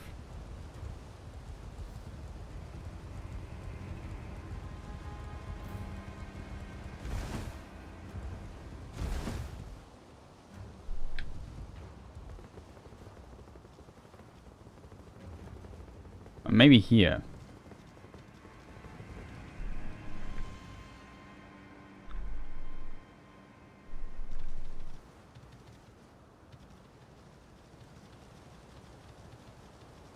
That doesn't fully convince me as well. Okay, that's funny.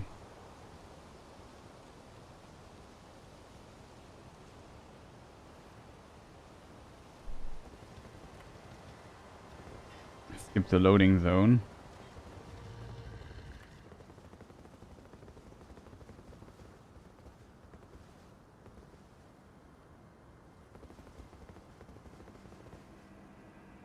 No, that also doesn't really work. I don't know, chat. There might be places in Stormvale that look somewhat similar. Promise, I can't give you a complete look of Stormvale because it's designed in different loading zones.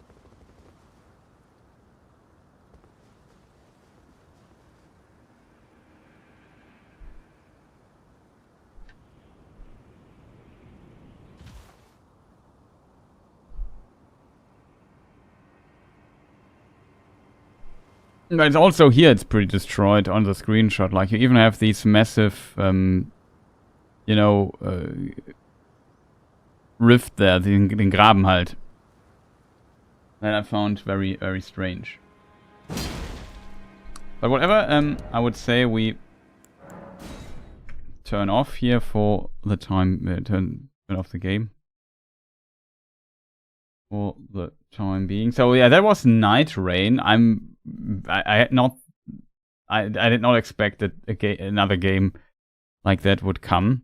A bit definitely surprised. Was the highlight for me. Like this was. I just wanted to look shortly into it, and then I have to admit this year the show was better than ever before. I think, like from the pacing, how they did stuff. I think the jokes worked better, and so on and so forth.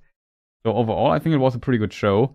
And they also had some decent trailer stuff to show this year. So from this perspective, it just kind of worked well, I thought.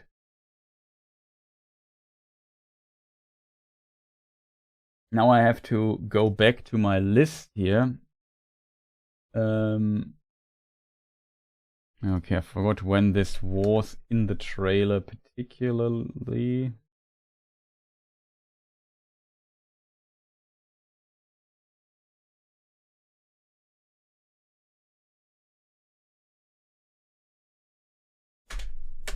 So one thing that I also thought was very cool, we watch it next, and we come maybe to Witcher. Just good opportunity to maybe place this here in between. Is this little trailer here. I hope it's the right one.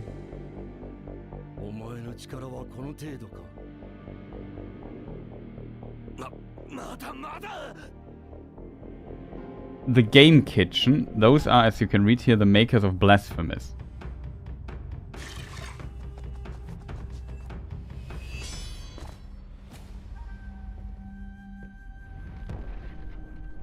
And yeah, these are the dudes from Ninja Gaiden.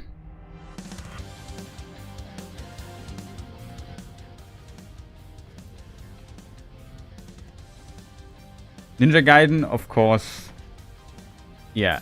I don't know if you know the original Ninja Gaiden from the NES, but it was tough. It was an extremely difficult game.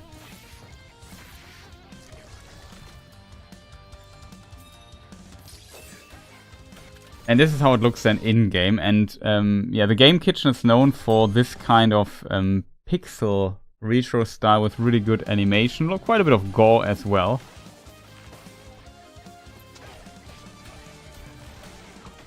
And with Blasphemous 2, they definitely also managed to create a game that plays very well. Blasphemous 1 also played decently, I felt.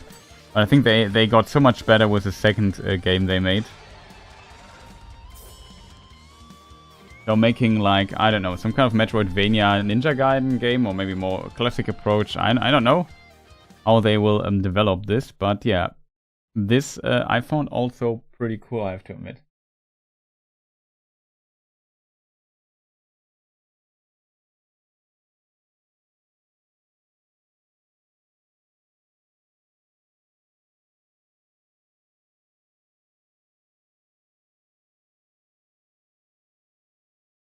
So yeah, Ninja Gaiden, pretty awesome.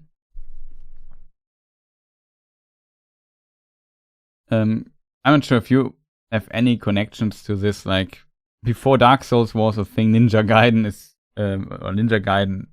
is often considered like extremely difficult. I guess more difficult than Dark Souls even. As a result, unfortunately, Ninja Gaiden never got that popular ever again, I feel. So for a lot of people, for nostalgia reasons, it had a place in their heart for sure, but it could never appeal so much to the mainstream as for example, Dark Souls. Though it's a different game, of course. This is more a mixture of fighting and platforming.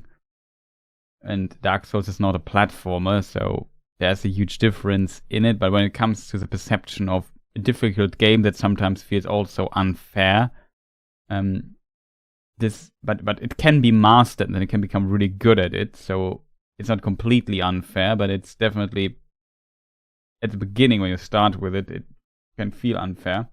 I remember the first game on the NES I played, and then there was this one ladder. We have just to climb up a ladder, like a wall, pretty similar to the wall you see here. Just with a ladder, you climb up. It's very long, and at the top of it, there's a stupid bird, and it attacks you on the ladder. But on the ladder, you can't fight that well, and when you get hit, you fall down, and you don't take many hits, and you die, and start at you lose a life. When you don't have life, you start to continue, and then start at the complete beginning from, I think, the level again, if I remember correctly. And this is kind of where I stopped playing, because I was not able to get past this bird. Like, I always fell down, I always got killed, something went wrong, and it felt horrible. So I remember this particular bird. I think it's, if you have a good strat or so, it's easy to get past it, but when I was younger, I struggled massively getting past this stupid bird. So yeah, there's that, but yeah, it looks pretty cool, I have to admit. And I know that the Blasphemous guys are competent game makers, so I can definitely see that they kind of managed to make a cool, or take their vision or their spin on the Ninja Gaiden formula. So that could be pretty cool. And what do you mean with next podcast episode? You mean my Rings and Games podcast? Or do you mean a new lore discussion live stream in general? Like, we will have a watch party in 40 minutes. We will have a watch party for the Two Towers. It's basically a podcast as well. The problem with my other podcast is the idea of I don't like podcasting alone. I need a guest for it. And since I do it in English, I need somebody who is comfortable speaking English that long. Finding guests was always a bit difficult. Yeah, there are only 2 episodes, unfortunately. The first, I invited a little Twitch streamer I follow for a long time, since my League of Legends time. We called Pawns. Shoutouts to him. Still streaming at times and so on. And I think I also had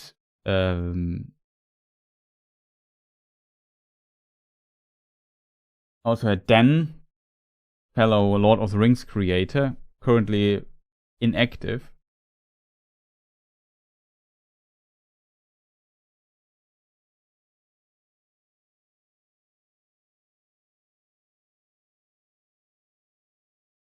Voice of Geekdom.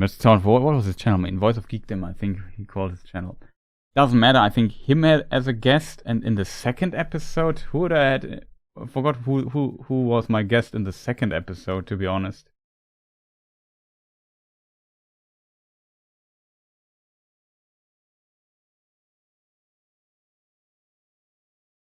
That's a bit unfortunate, I think.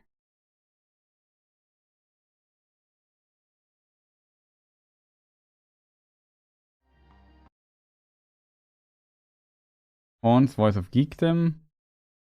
Little hint from the...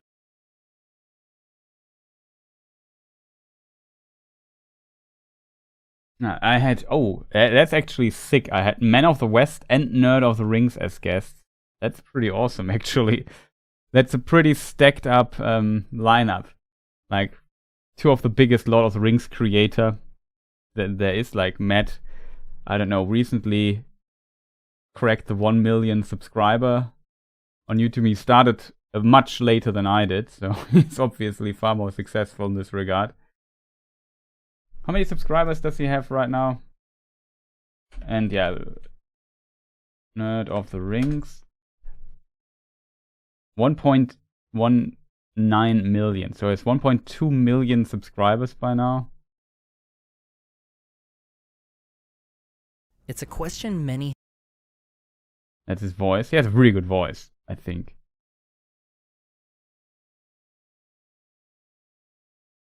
And yeah, Men of the West.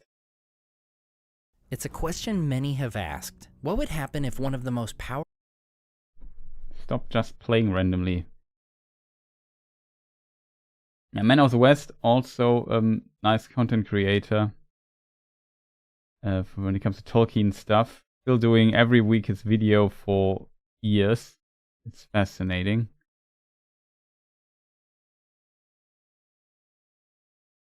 And he's not doing this as his main job, so that's also something to be considered.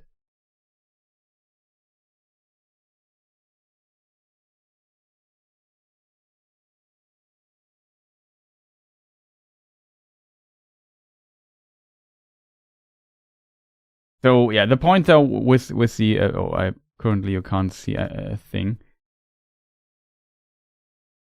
So currently the problem is the MVP is back. Welcome back, Schnarke. Yeah, like I said, the problem is I need somebody who is very confident to talk 2 hours with me in English about, I don't know, games and Lord of the Rings stuff. That's a bit difficult, I think. Yes, it's true. Schnarke Zazu is not here. Actually, I haven't seen him in a while.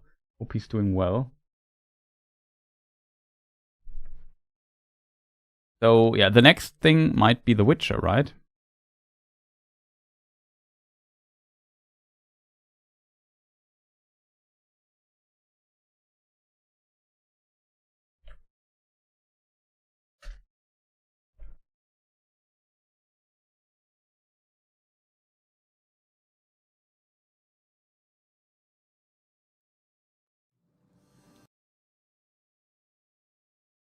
So, Witcher stuff. Yeah, I'm curious what they will do. What is interesting in this context is this notion here. Cinematic trailer pre-rendered in Unreal Engine 5 on an unannounced Nvidia GeForce RTX GPU. That's very interesting. So it's the next generation of Nvidia GPUs that they already have access to, it seems. Have some nudity here and so on and so forth, but yeah, basically it's about like a human sacrifice to the gods or whatever. Classic Witcher stuff. Kind of do the right thing, and people still, innocent people still get killed. Classic Witcher stuff, simply. And yeah, the question for like Witcher 4 is, like we see in these shots here. Where is it? There's some cuts here and there. Yeah, here's a cut. We see like a Witcher person standing here, 2 swords, Witcher, and so on and so forth. And then it's revealed who it is, and yeah, it's not a. Is it a big surprise? I have to admit, I'm not too big in the Witcher universe. I played 6,050, potentially a 5090 or something like this. I assume the enthusiast cards Nvidia usually publishes first, so it would be the 5090 and also the 5080. Yeah, one of those.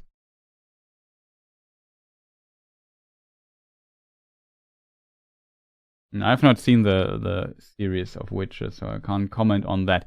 But yeah, since after 3, I assume some people suspected that they might continue with Ciri here. You chose her.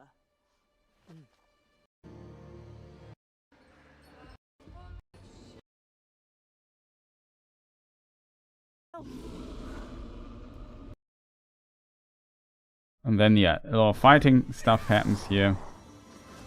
There's some lore implications here and there. So what can I say? Like, I know CD Projekt is really good at one thing, that is like writing characters and stories. So in this regard, I think that's pretty cool. What?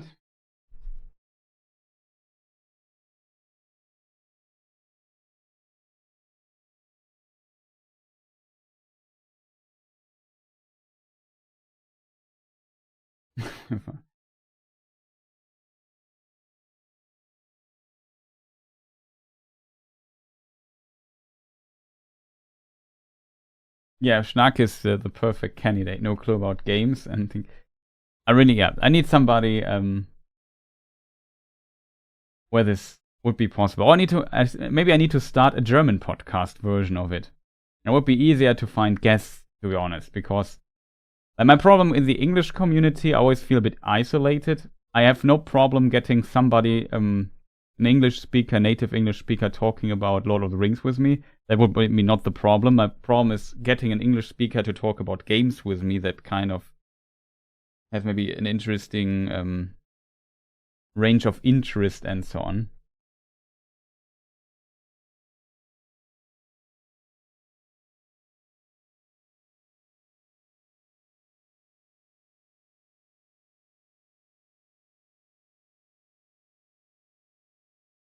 Sometimes you need somebody you connect with. Like, I know LPTT would be an interesting person maybe to do this. I'm not sure how confident he's in his English skills though, but like I said, maybe I have to reboot it as a German podcast or something. That would be easier because I know more people. I know a lot of people in German who know Lord of the Rings. Well, not a lot, but a few. And I know people in the German community who just to my Twitch streaming endeavors, who play video games and so on. Oh, Tonice, also nice to see you. Welcome. You missed the Elden Ring section at the beginning. We're currently talking about The Witcher. But yeah, The Witcher, like CD Projekt or yeah, CD Projekt Red is able to write characters, the world. They have kind of improved a lot and reached like a level where I see this could be good. It's a female protagonist. They, yeah, I don't know. For Lord of the Rings, you are the best candidate ever. Yeah, that's true. Maybe the best possible choice. I would agree on that.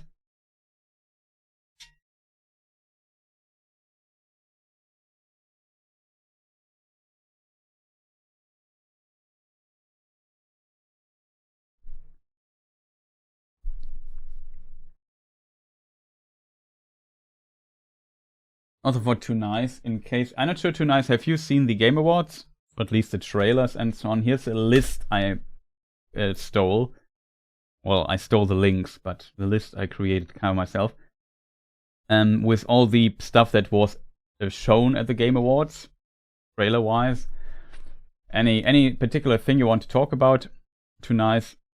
If so, let me know in chat. Oh, you haven't seen it. Okay. Well, there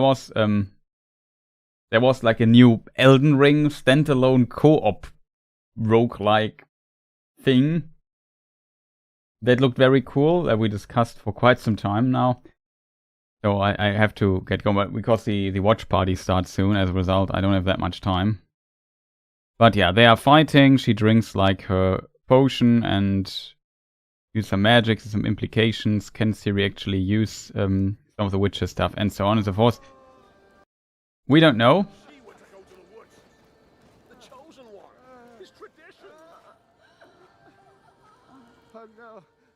And they just killed her anyway.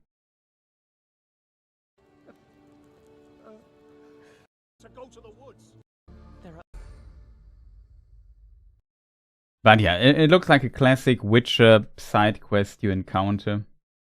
Is there a second chat? Yes, I have one in, like, I stream a lot in German recently, Anivia Soup, and let me just, do I have a link for that prepared? I don't, potentially. Where is it? No, that's not it. Can't see it right now.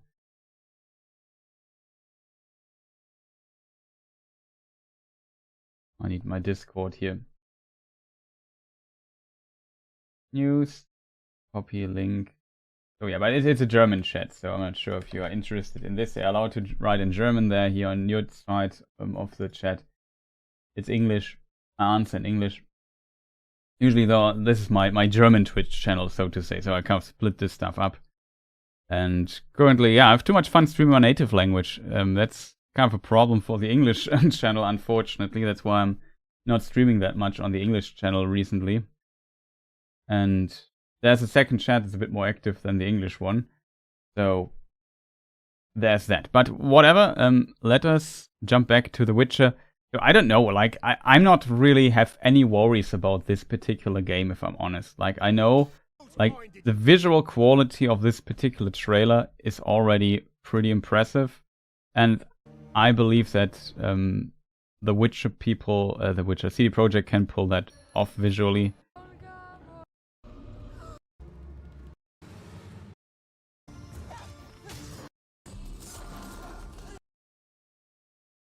It was like a CGI trailer and so on, but it kind of shows visually in which direction they want to go. At the end, it might look a bit different here and there, but I think it will be okay. CD Projekt is just extremely talented when it comes to this. The question is a bit after the Cyberpunk thing. Thank you for the follow there. Much appreciated, Anivia Sub.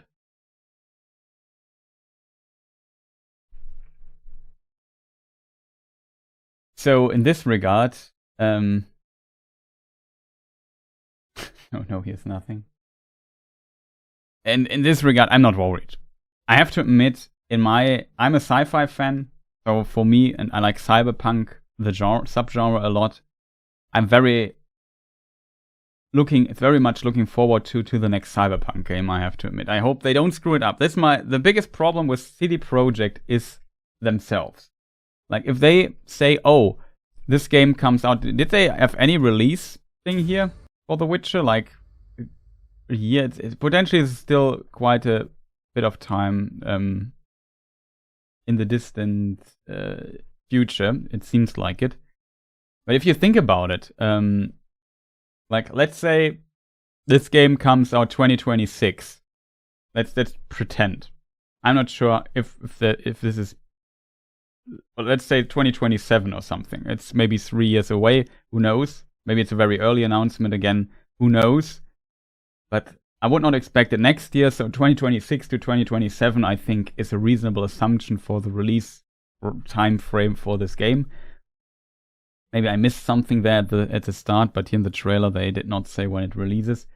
And in this regard, it is very difficult to say. The Chaos. Neo, thank you for the follow. So we reached the follower goal. Thank you for that. Much appreciated. But what do I want to say? The Witcher stuff is in this regard release-wise on the border of the life cycle of the PlayStation 5 potentially. Because I would assume 2027 could be when the PlayStation 6 might coming around the corner very slowly.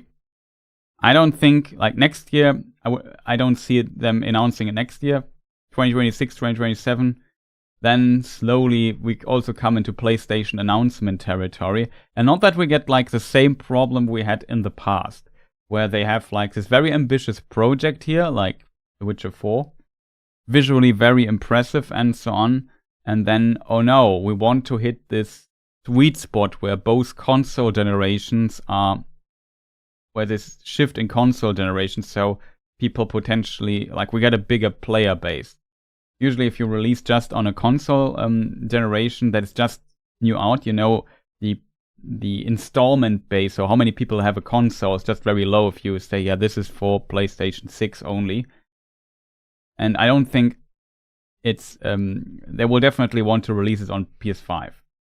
So if the time frame of the release of Sony's PlayStation 6 is in the way again, it might force them to release a game early again. And I think they have learned maybe their lesson, maybe not, because in the end, Cyberpunk 2077, sorry, wrong rulebook version. The 2077 was largely successful. It was a very successful game, and it's a fantastic game. Just the release version of it was an audacity. It was just, in German would say, a Frechheit. Ganz schön frech, CD Projekt. And in this regard, it will be interesting to see where they... Maybe I should also play the trailer a bit here in the background. So we have something moving. But yeah, it's in this regard very interesting to see that they might go into this direction.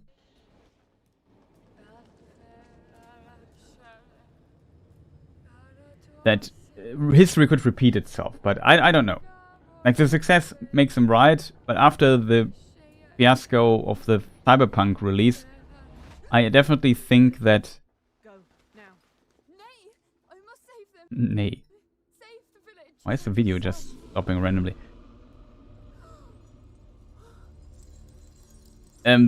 They also lost talent due to this in particular, so I'm a bit worried that this could repeat on the one side. On the other side, I think the hit for the image for CD Projekt and also company internally, how this was received by the developers and that many kind of quit and left the company, very talented people. It seems like not wise to pursue this again. But like I said, from timing-wise, it could happen. So very interesting. This is kind of my biggest fear, but I think even Cyberpunk 2077 in this regard was a fantastic game. It was just not ready for release just yet. As a result,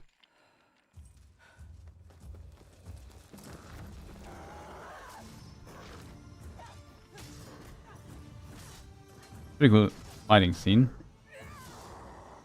As a result, yeah, I don't doubt that CD Projekt is capable of making a good Witcher game, so I'm not too worried about it. That is a female protagonist. To be honest, I don't care. It was kind of already one of the possibilities what could have happened, that if you succeed, that she here becomes the next protagonist of it. And who knows, maybe you can even select between her and another character that will be revealed later. Who knows? I don't know what they want to go, which direction they want to go exactly. But it looks great. It will be interesting. Everybody will play it when it comes out. People are hyped, I think. And there are some people who say, oh no, it's woke or whatever. They are always there shouting on the same nonsense all the time. It doesn't make sense discussing that because they have no arguments. They have not really anything interesting to say, in my opinion. They don't like female protagonists. Yeah, that's okay. You don't have to like female protagonists. I don't care, to be honest, as long as she's written well. I don't mind. Yeah, oh no, a woman. How terrible. I don't get it. Especially, like, she's not a character that just popped out of nowhere. We actually know she existed from the previous game, so whatever. So yeah, that was the Witcher trailer. There's not much I have to say about it, because let's be honest, everybody will play it, and if they don't screw up the launch technically, it will be most likely that the probability of this being an exceptional game again is very high.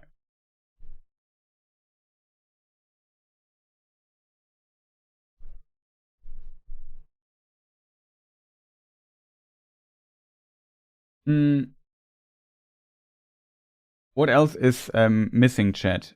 Let me just think for a moment. Yeah, Gerald might be also in it as well. That is true, actually. So, I don't know. I mean, I could imagine, I'm not sure if this would work, if you could also play, like, you can select a female Witcher or male Witcher, maybe Ciri or Gerald or something like that. I don't know. Or whoever.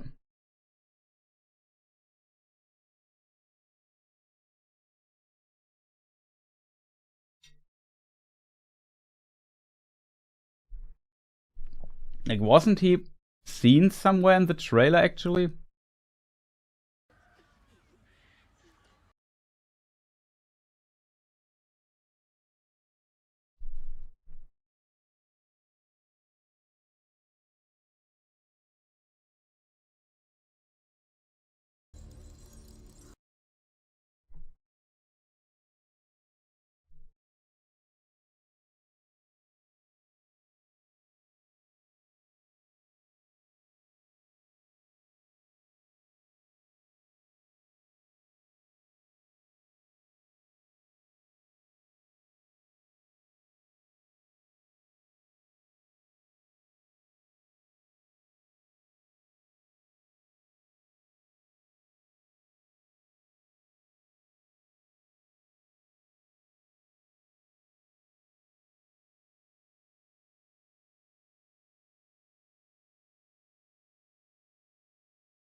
Yeah, that's also a possibility. Maybe you could switch. I think Ciri was also playable in the previous games.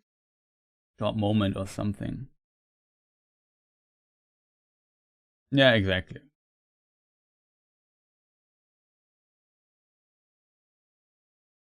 I don't get it as well, to be honest.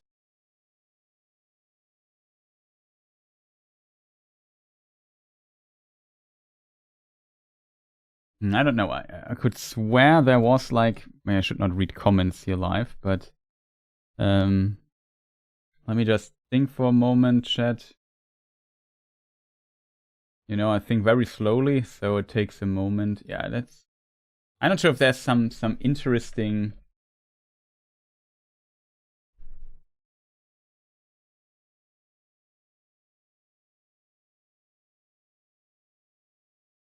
Oh yeah, there was.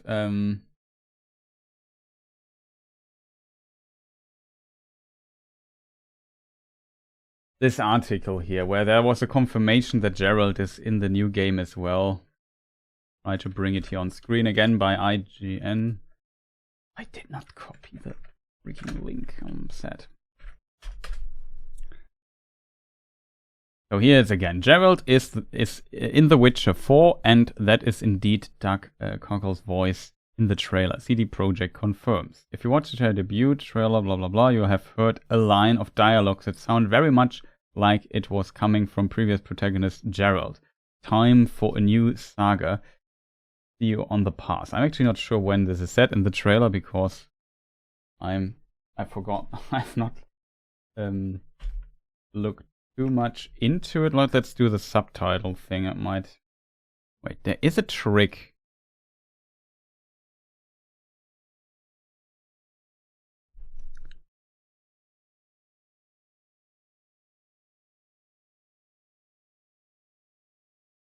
They remove these features? Man, I assume it's automatically generated, maybe? Yeah, there was a button somewhere where you could show the transcript of the video. Maybe you need a plugin for it now? I don't know, chat. I think where it was here when you press on the 3 dots. Whatever.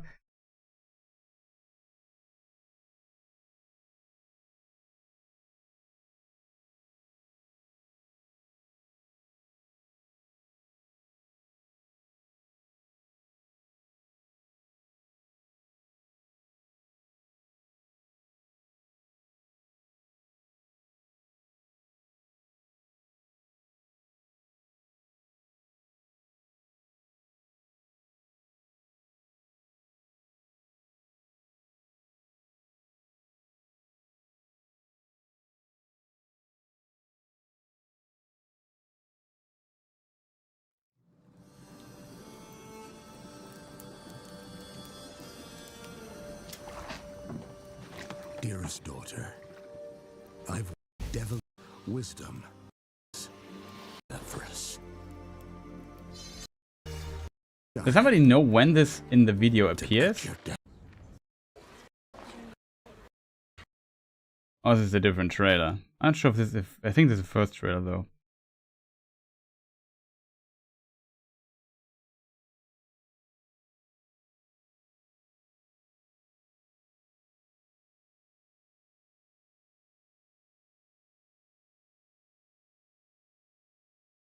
To your father!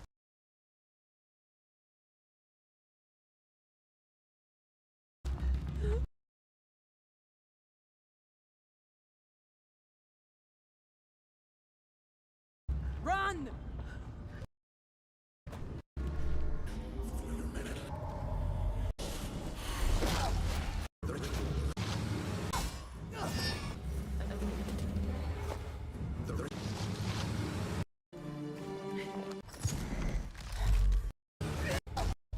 Maybe it's in this dialogue here.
Well, where is this line? I'm not finding it, chat.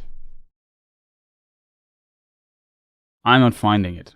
If somebody knows, let me know. Let me just see. Did they write it into the text? Time for a new saga, see you on your path. Something like that.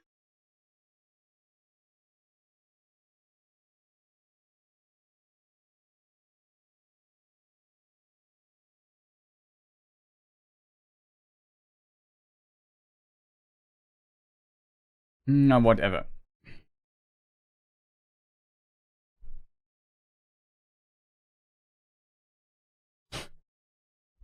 Yeah, well, that happens at times.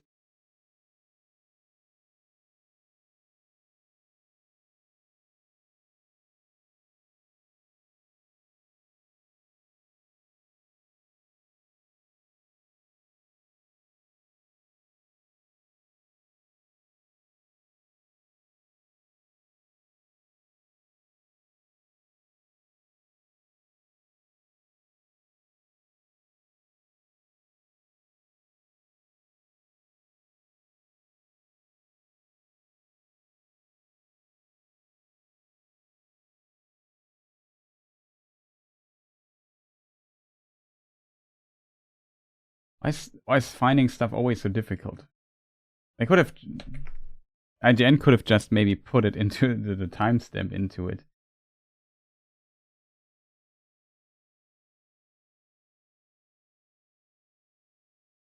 Always unfortunate shit.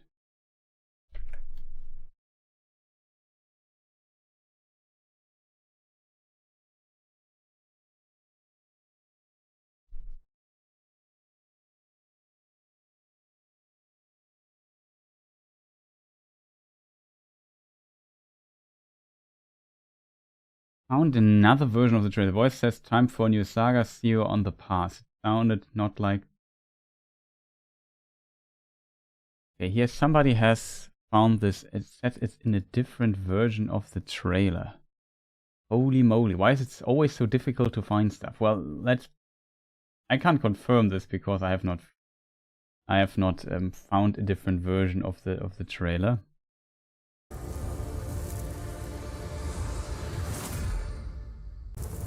There are only monsters.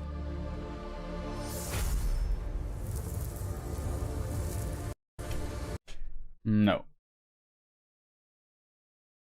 Exactly. That is something we condemn.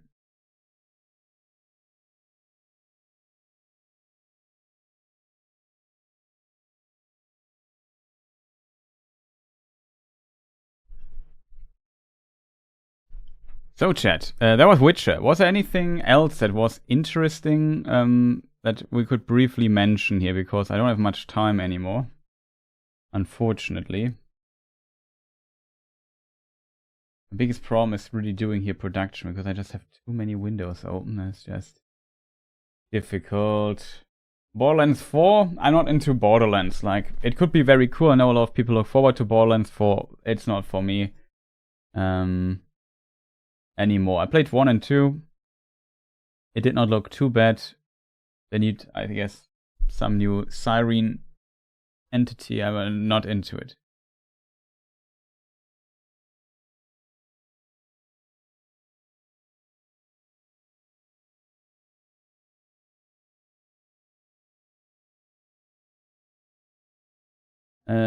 What other thing do we have? We had Okami sequel. Okay, that is kind of interesting. I guess, chat.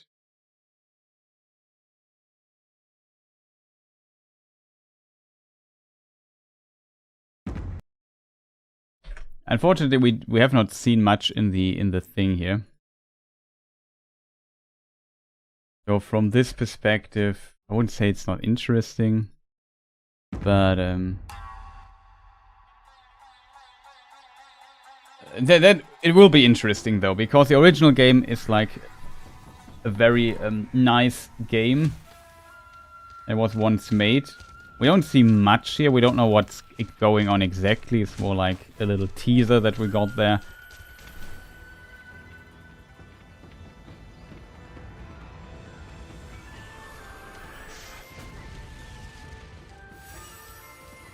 But it had a very unique art style back in the day and was a fun game that has definitely a lot of fans when it came out.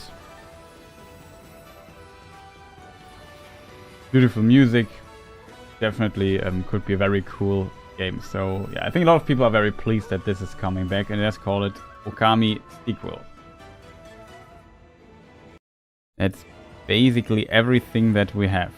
Capcom, Hideki Kamiya is game director again, so yeah, people might be happy. In this regard, just want to mention it here very briefly. Wolf is Amaterasu, I think she's called.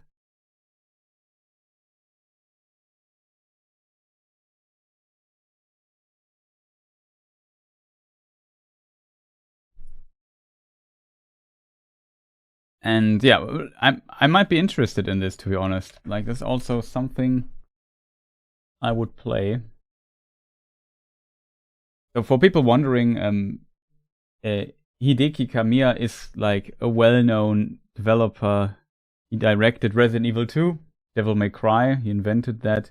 Devil May Cry originally was planned to be a more action-focused Resident Evil game, actually. It's kind of funny. But he also did Kami and so on. He was involved in Bayonetta in Wonderful 101, so some of my favorite games of all time, he kind of was involved. So when he does a new game, I'm of course interested in it, especially with the sequel of the fantastic Okami game. Astral Chain he also did. What is Project GG?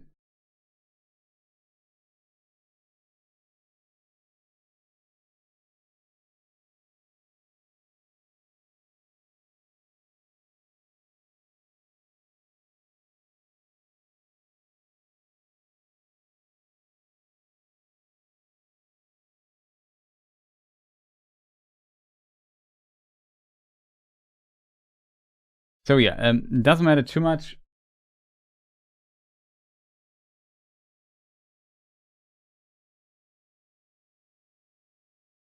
Yeah, Bayonetta I like because of the gameplay. That's actually true. I think Bayonetta has fantastic gameplay.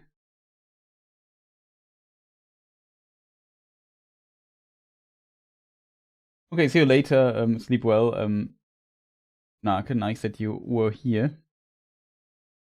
First Berserker. Oh yeah, that's actually a good call. What was the trailer though? Not what, where was the trailer? Let me just double check chat. Onimusha is something I wanted to talk about for a moment. That's also something I would like to discuss. But yeah, Bayonetta had some really cool stuff. For example, on the highest difficulty in Bayonetta, at some point, you have this dodge ability on the lower difficulties when you dodge, and then the time stops or slows down massively, and then you can do like combos and massive damage. One of the core gameplay mechanics. And interestingly, on the highest difficulty, most enemies are immune to this effect. So you do this very close dodge, but the time doesn't slow down anymore. So when do you do the combos? And for that, they have the idea that you dodge the last moment, and let's say you hit him 2 times in the combo input. You can hold the button, do the dodge while holding the button, and then let go of the button and continue the combo from where it stopped. So basically, you can dodge inside the combo. And that was a very cool mechanic that was very challenging to learn and so on for me. I remember that. Though I was not good at it, to be fair, but it was definitely something I really like. Bayonetta had so much cool stuff you could do combo-wise in the game. As a fighting game player, I also liked this. That at cool levels, it was completely bonkers, but it was a fantastic game. And yeah, of course, Bayonetta is also hot, but that's, I think, like the what do you call it? Die Kirsche auf der Torte, keine Ahnung. It was the icing on the cake, something like that you say in English. I don't even know how the German saying goes.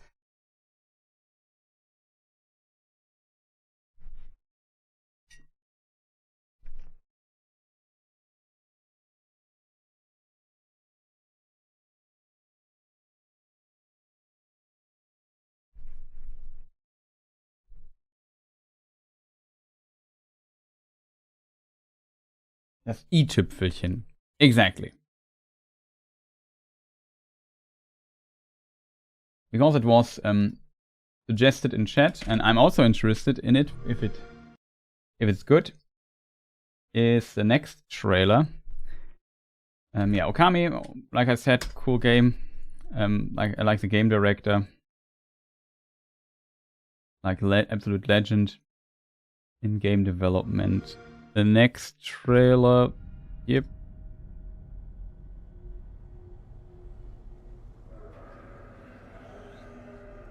And it's Kazan. The first Berserker. Kazan, it's called. There was already a playable demo, which I think was good. Though I think it was only on PlayStation, right? Interesting that we here get the Xbox trailer version of it, but whatever.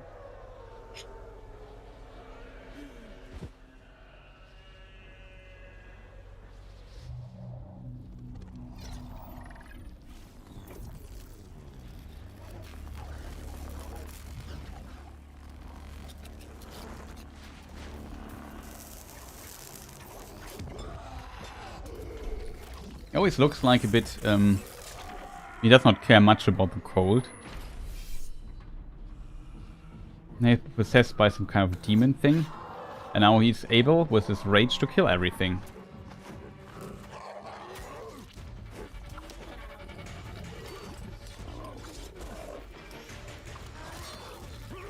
Yeah, we have 10 minutes, a bit less, because I have to restart my computer once, unfortunately, else I can't do the watch party. I forgot to restart it initially when I started the stream here. Maybe I'm lucky. Or maybe test if I'm lucky. Nope, I have to restart. I have very little time left.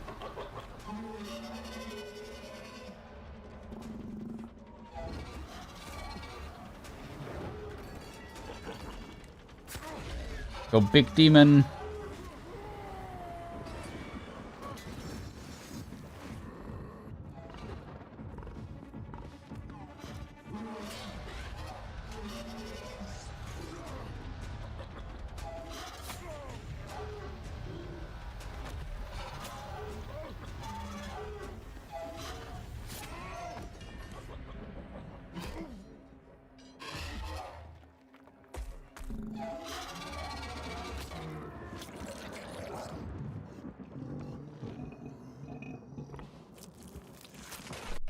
Yeah, it's an interesting scene.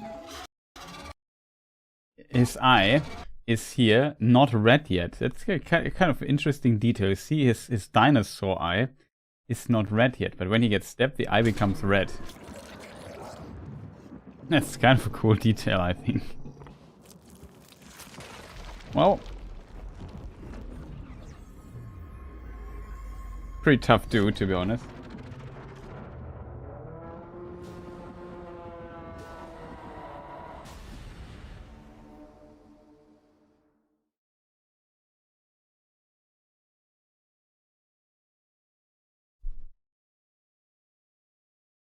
I would be surprised if this is Xbox exclusive. It's not, right? Or am I wrong? And it was a demo on the Xbox.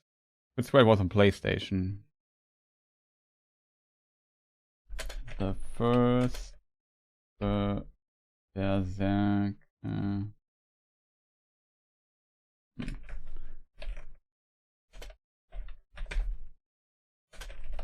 No Wikipedia article.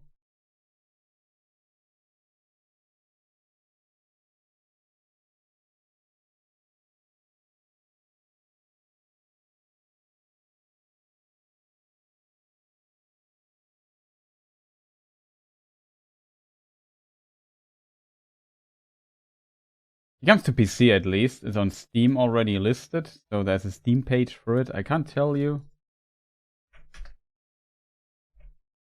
Does it come to PlayStation? Yeah, it is listed in the PlayStation Store as well. I could swear there was like a playable beta demo or something. No, yeah. I mean, some of the Xbox stuff also lands on Steam in the end, like Starfield is also Xbox exclusive, I think. And it's on Steam as well. So that's, I think, not an argument. The last thing I wanted to mention here in this stream. So I know the list is much longer. And well, there are actually two things. There's Intergalactic. Okay, it's Crimson Desert, Intergalactic, Mafia, the Old Country was interesting for me. Double Dragon, also pretty cool. Problem is I'm running out of time. We spend too much time in Elden Ring, as always. It's like the unsung problem of my streams. Warframe 1999, not too interested in that. I want to, yeah, Onimusha. It's like an old PlayStation era thing. Let's just override Kazan here, give it a like. Oh, working as planned. Oh, the video looks terrible. So we have this building here, then nothing we have missed here, and of the light stuff here. People thought, oh, it might be Sekiro. No.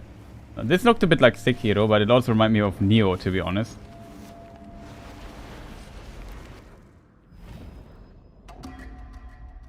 Also like a legendary. Like, why is the stream quality so absolute trash?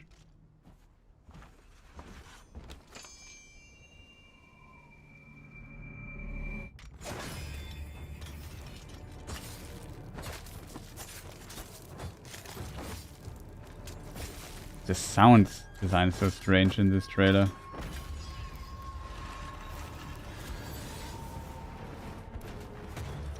Also bosses and so on. It's a bit... What is this trailer? Why is it so trash?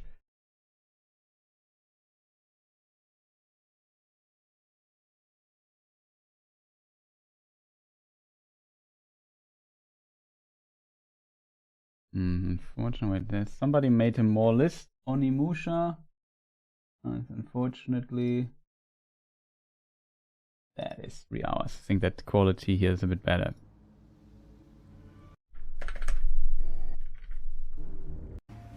Yeah, much better quality. I was actually shit in the other trailer, like garbage quality.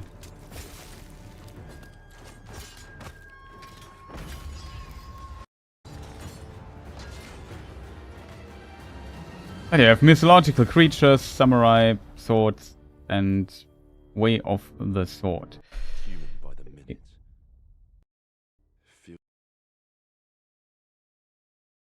So also, old franchise, haven't played it in decades. I think it was in the time when I did not play much console. I played it like at a friend's house. I think it was a PlayStation 2 title, if I remember correctly. But yeah, stuff like that. So what is... Okay. Chat, I have a problem.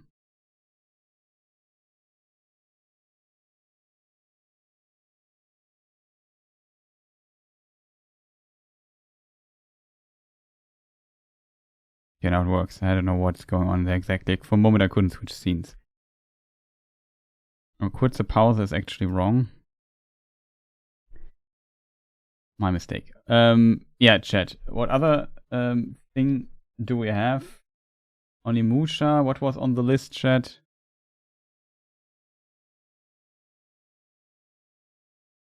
I think I'm very surprised how terrible the quality was of that one trailer.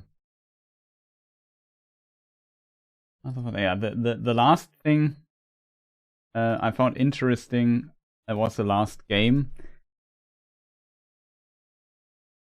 I'm usually not so big into the Naughty Dog games, I have to admit. So I know they are, of course, quality-wise pretty good.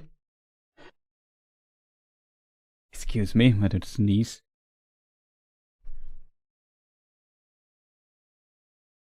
Okay, next thing. I couldn't switch scenes anymore. Very strange. Style was kind of interesting. We went here and we had our little Porsche product placement. There's a lot of product placement. I feel like this here looks very stylized. Like this shot here looks so stylized. This is very weird visually for me, in my opinion. We have this planet and this glow. We have seen, yes, it looks like this, but this effect we have seen kind of less. We have this little anime thing going on inside it. And then it switches to completely realistic and extremely well animated CG graphics.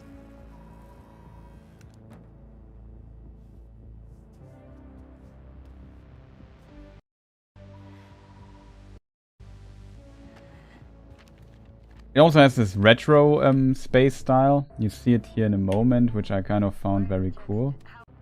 First of all, how she looks. Like, she could be out of a cheesy 80s sci-fi movie.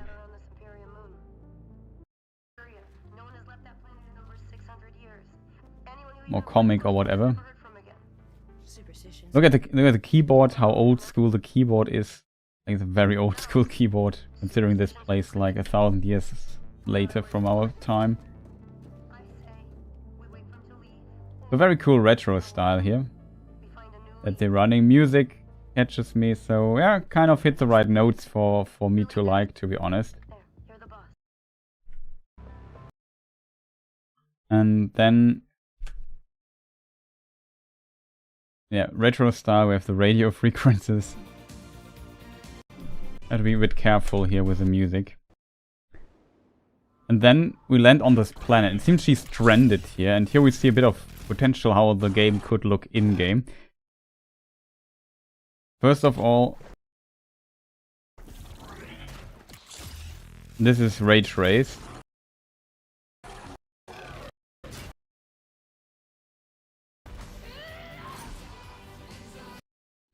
Is there any... do we see the hit? That's a good question. I'm gonna try go frame by frame really quick. So I have all the white flashbang here.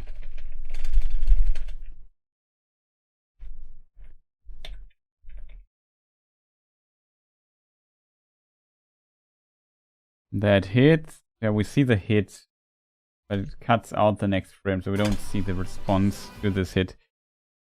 That's no additional. Intergalactic, full name. I like the style and so on, so that's, in my opinion, pretty cool. Heretic Prophet. Looks very retro though. But yeah, very cool. I like the old PlayStation logo, maybe as a thing. Development for PlayStation 5, it says, right? Yeah. And will be interesting. So it will come to PC then in, I don't know how many years.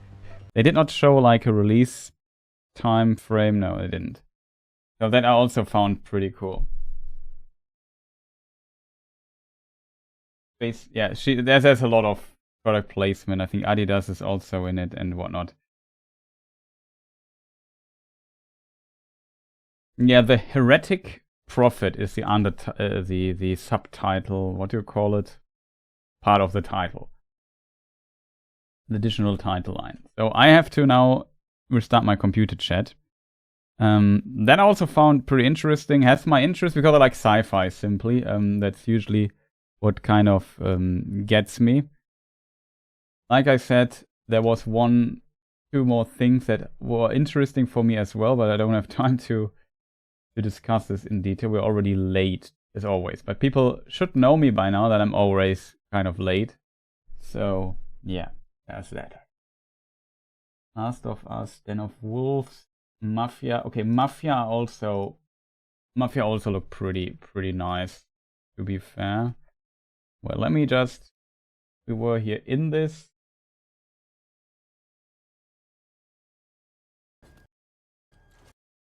There was this trailer, Onimusha, somebody. Intergalactic Crimson, Mafia, Schieß mich tot, things. Also look pretty nice. Look at this. Pretty cool. I like the first Mafia game, I like the second, I like the third, was okay-ish. This must be the fourth one, right? And I the first two are the old ones, right? I'm not sure if my mind something just confuses there. Or is this the third one? I hope they improve a bit. Like, visually looks very good, to be fair.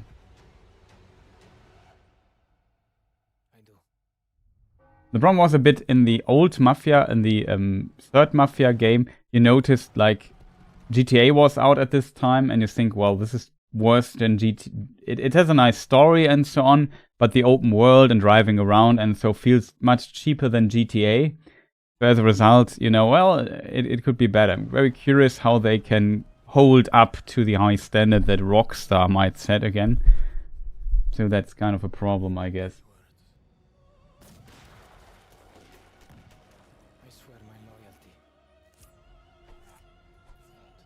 It hit the right notes, it doesn't look too bad.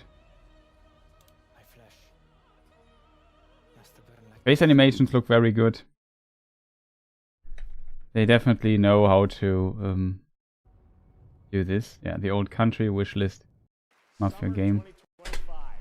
There's Jeff here. Thanks, Jeff, for the Game Awards. And is it possible I forgot to switch the scene again because I'm an idiot? Oh no.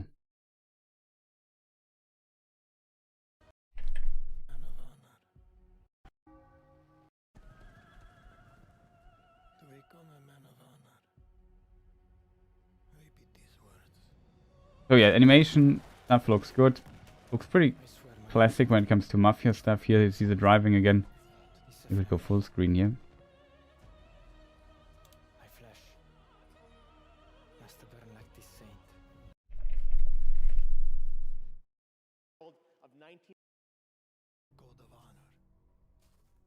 That looks really good, to be fair. Like, I just hope they can improve a bit on the last part, which was also not bad. That was not like an absolute masterpiece. Okay, so chat. So that's kind of it for the trailer stuff. But we have to continue at some point or so. I hope you found this remote full interesting. If so, press the like button, maybe leave a comment and subscribe and stuff. You know, the classic things. I might continue with Indiana Jones or so if you want to so desire. And I now have to unfortunately end the stream here because I now have to go to the next stream on the main channel on YouTube, where we will watch The Two Towers in the extended edition of Peter Jackson's The Lord of the Rings, The Two Towers, as a little watch party. So if you're into Lord of the Rings, maybe join there. It will also be streamed here on this channel. I have to reboot my computer, unfortunately, before I can go to the watch party. So I have to do this really quick, chat. As a result, I am a bit in a hurry because 2015 was actually the time it should start.